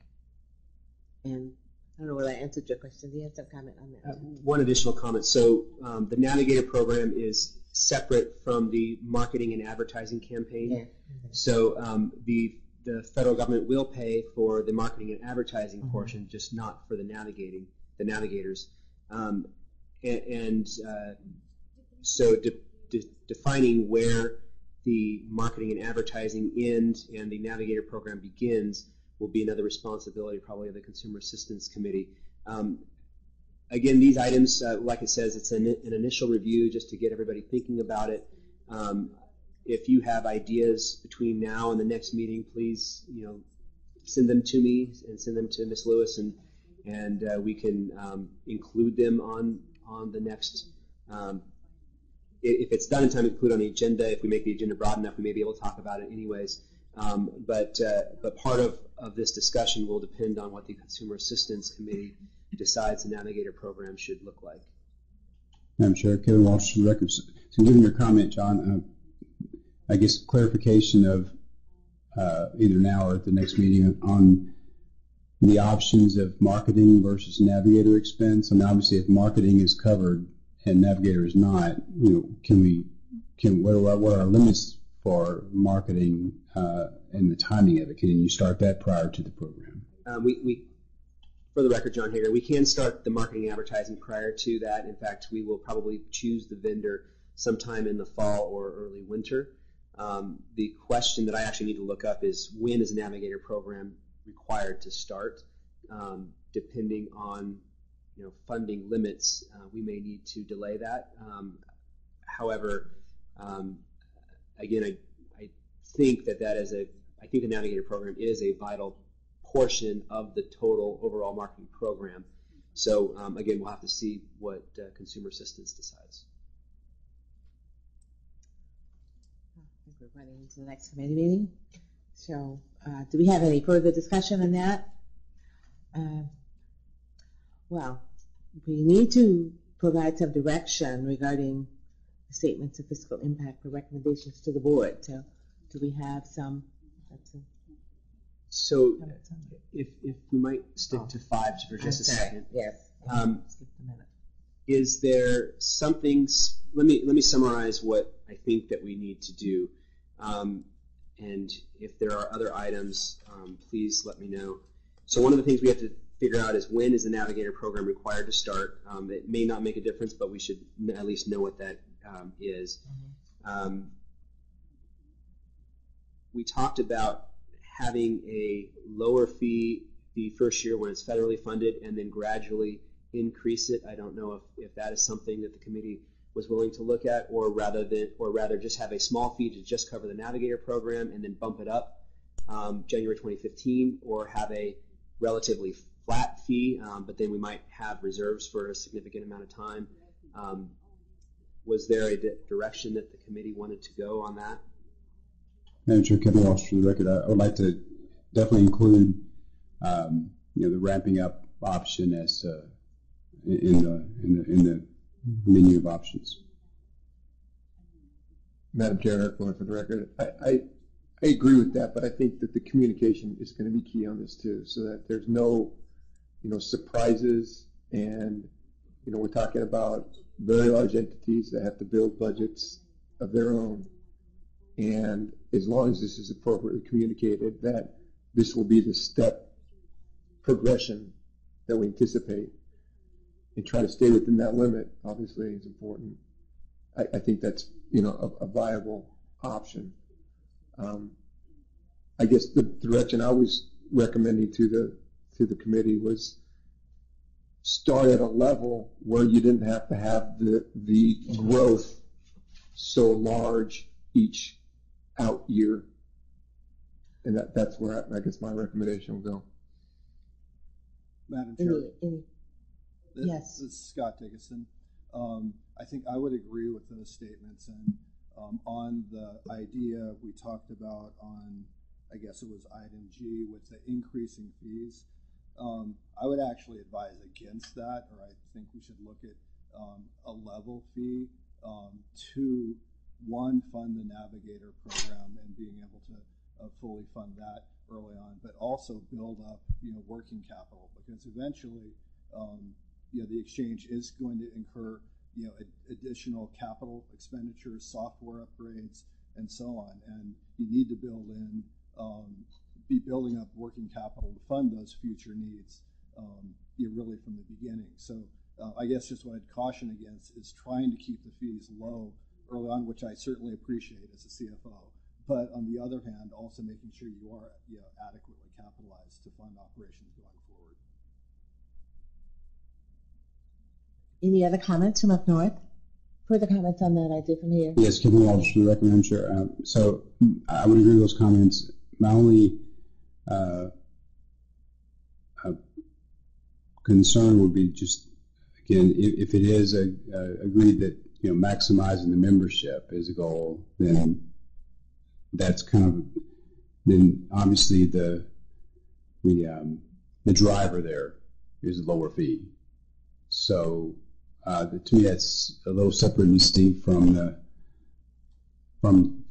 funding operations. To me, it's two separate questions, and so that's just a comment. Okay, so I will review both starting up with a normal level of fee and starting up with a ramp-up level of fees. And once we get information about the Navigator program, that will help drive some of that.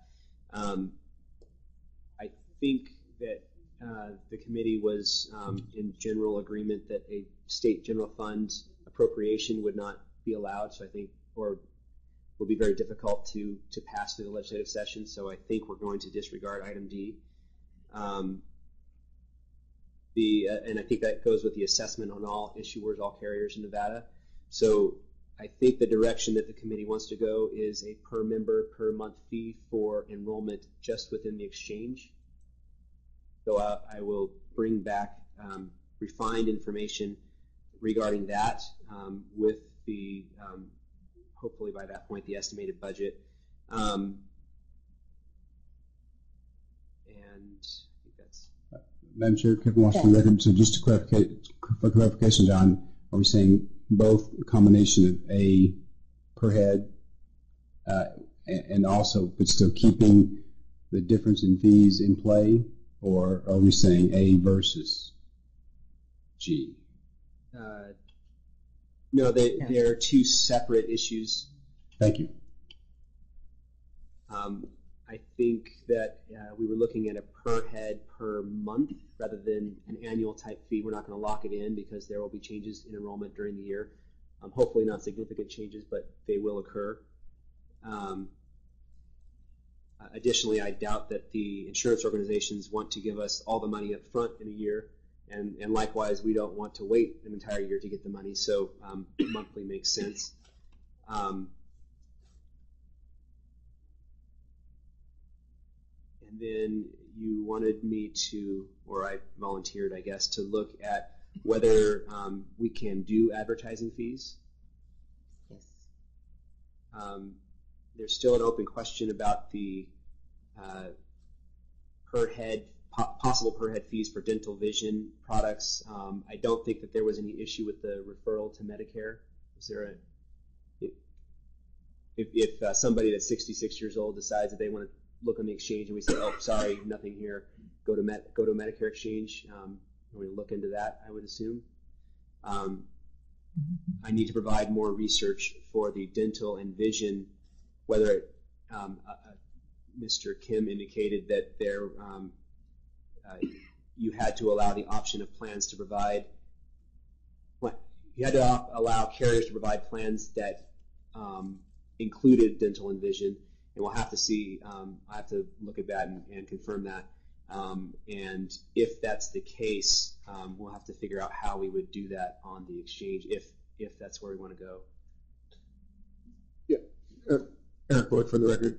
Mm-hmm. There's also a complicating factor is that you will have people that have Medi coverage as well, Medicare and Medicaid coverage.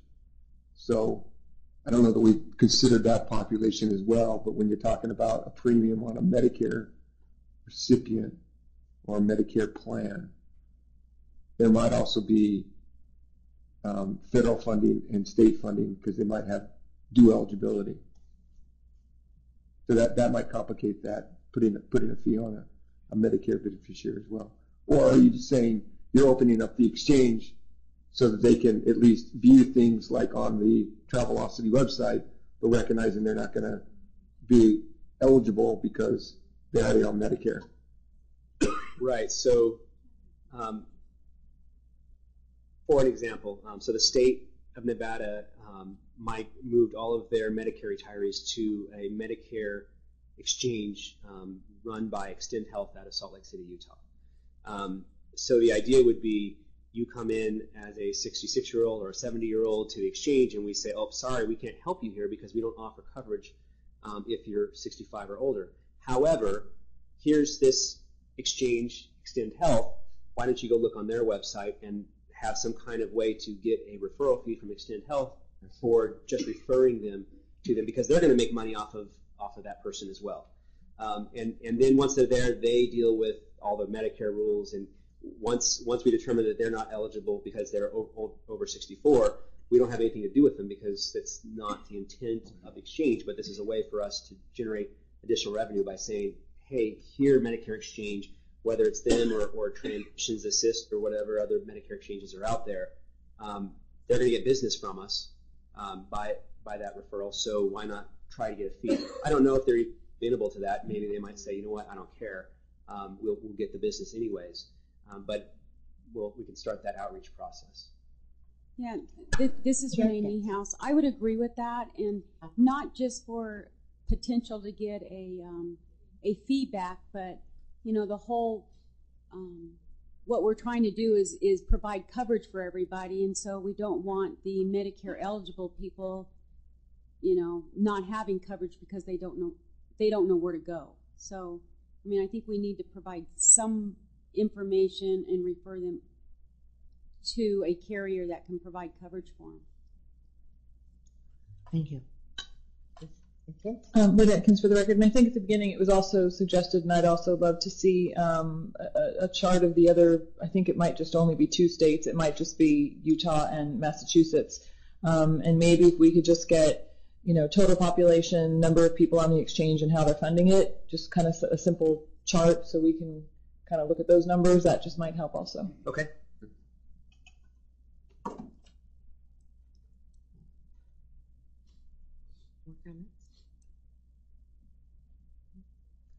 I think what we're saying is we want to look at the broadest way possible of funding the exchange and consider as many options as are feasible without eliminating those that we feel would be heavy lifting. That would kind of sum that up.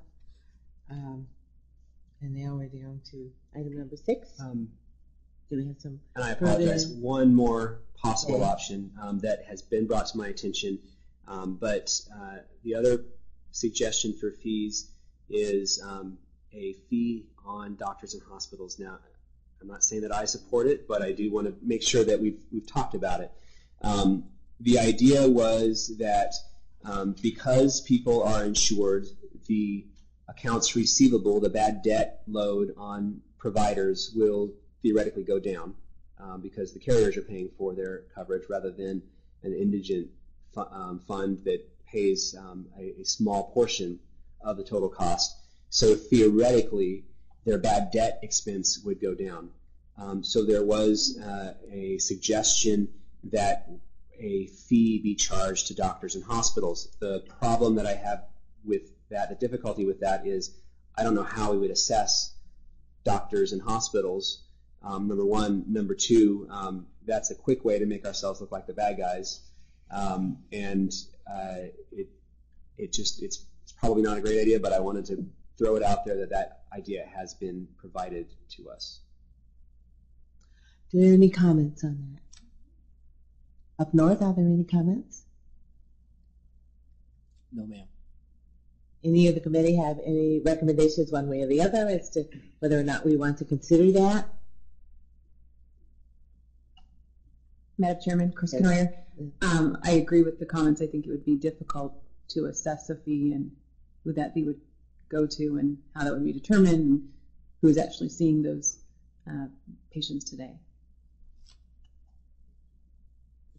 I think that consensus maybe that we aren't really, I mean, just by body language, I think I'm getting that feeling that we probably are not interested in. Yeah, for the record, Eric Lloyd, I concur. I think that would be a difficult fee to assess and really to understand exactly what's a fair fee based on recoveries of bad debt.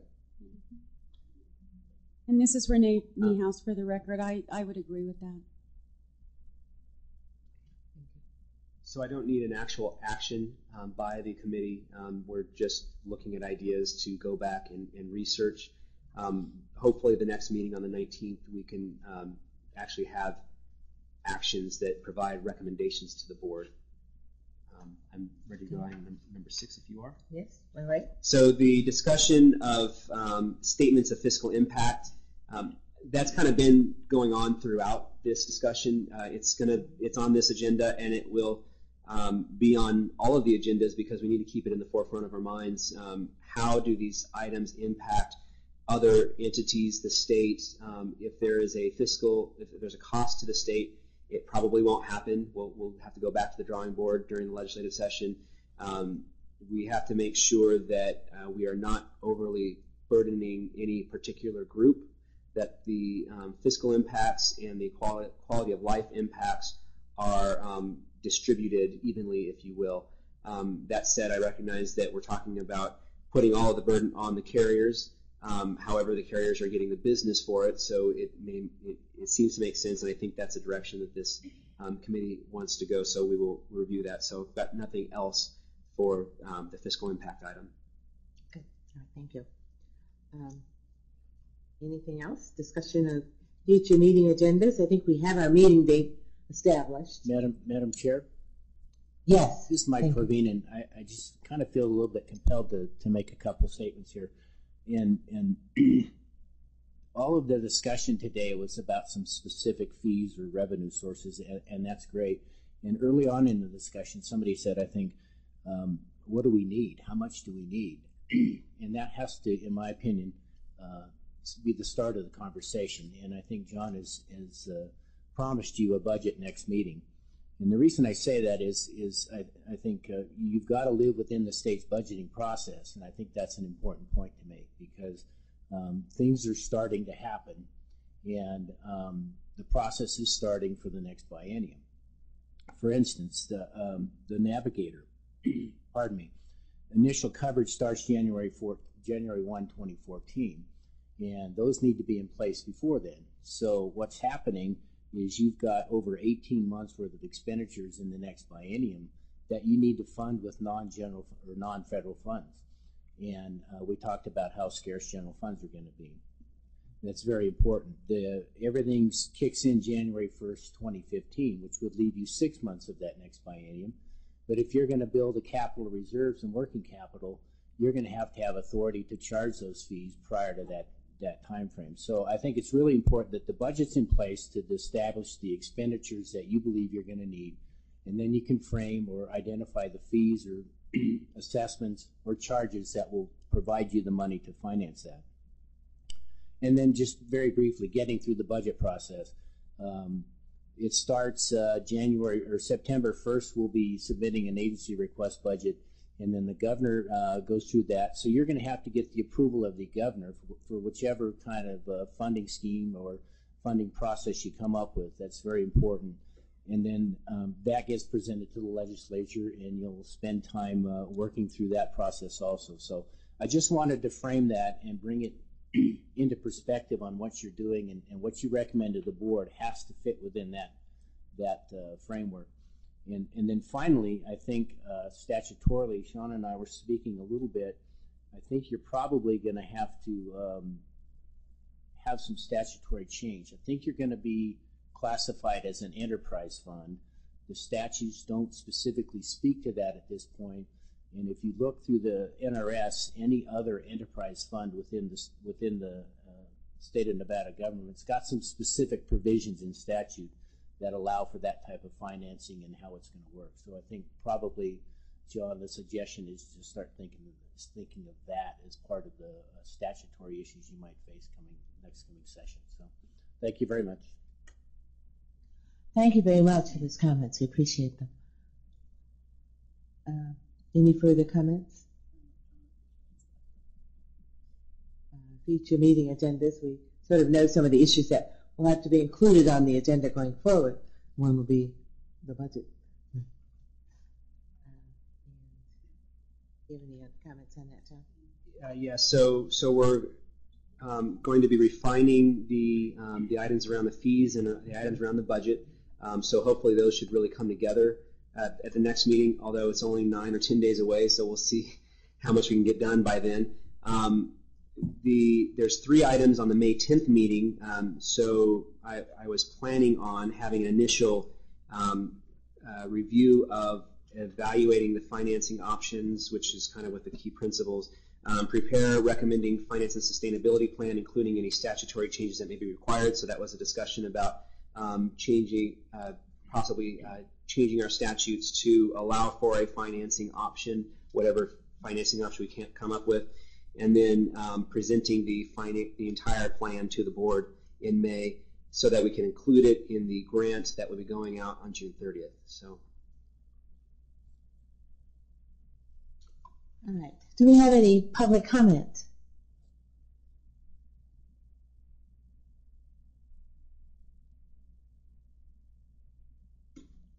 Hello. Hello. Madam Chair, this is Marilyn Mills. I'm with the Office of Consumer Health Assistance, and there's a couple of points that I thought I would bring up. In regard to the navigators, yes, we cannot ask for specific money for the navigator programs, but in the last grant, the federal government did allow us to do what we call ramp-up activities. And in our grant, we asked for $50,000, and we sub-granted that out to 5 rural family resource centers to begin the process of understanding where in their communities those pockets of uninsured people are. So that's really a beginning. And we also funded the 211 call centers, both north and south, to begin to identify people who are calling them and helping them engage in the conversation about the insurance exchange and pointing them to the Office of Consumer Health Assistance to help them understand that better. So in our next grant application, and the third thing that we're doing for ramp-up activities is we're hiring a minority health outreach specialist who will begin to identify those minority populations throughout our state that will help the navigator programs as they come on board, and we'll already have identified some of those populations. So we're going to ask for, we hope, in the next June 30th application for additional ramp-up activities. They can't be called navigators, but they can be doing a lot of that work that would be navigation related. The other thing is on the Medicare referrals, the state of Nevada receives money annually from CMS, the Centers for Medicare and Medicaid, to fund a Medicare counseling program, which is a free Medicare counseling program.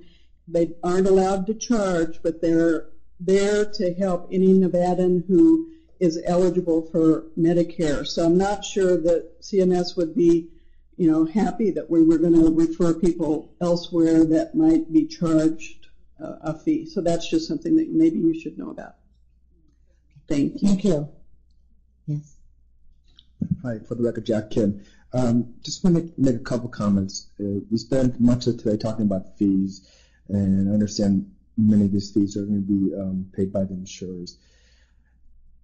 So for a couple of things. So when fees are being determined, insurers are going to need to know early enough to build it into the rates. You can't come to us July 1 and say you have to put in $30 PMPM for the rates, because we can't do that, because we need to get those rates filed and we need to get them approved. Just understand, if we build these fees, and they could be substantial, into the rates, it will impact our ability to get those rates approved. Because if the rates exceed more than 10%, then besides the state review, then it goes to the feds to review to see if it's appropriate or not. So there may be some issues there.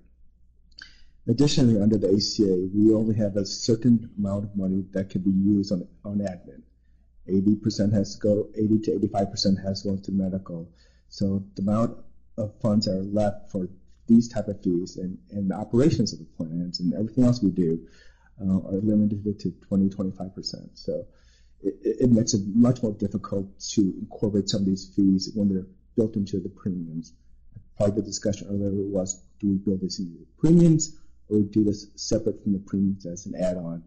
And, and that really is a policy decision that needs to be made, but it could have a significant impact on how many carriers decide to actually participate in the exchange.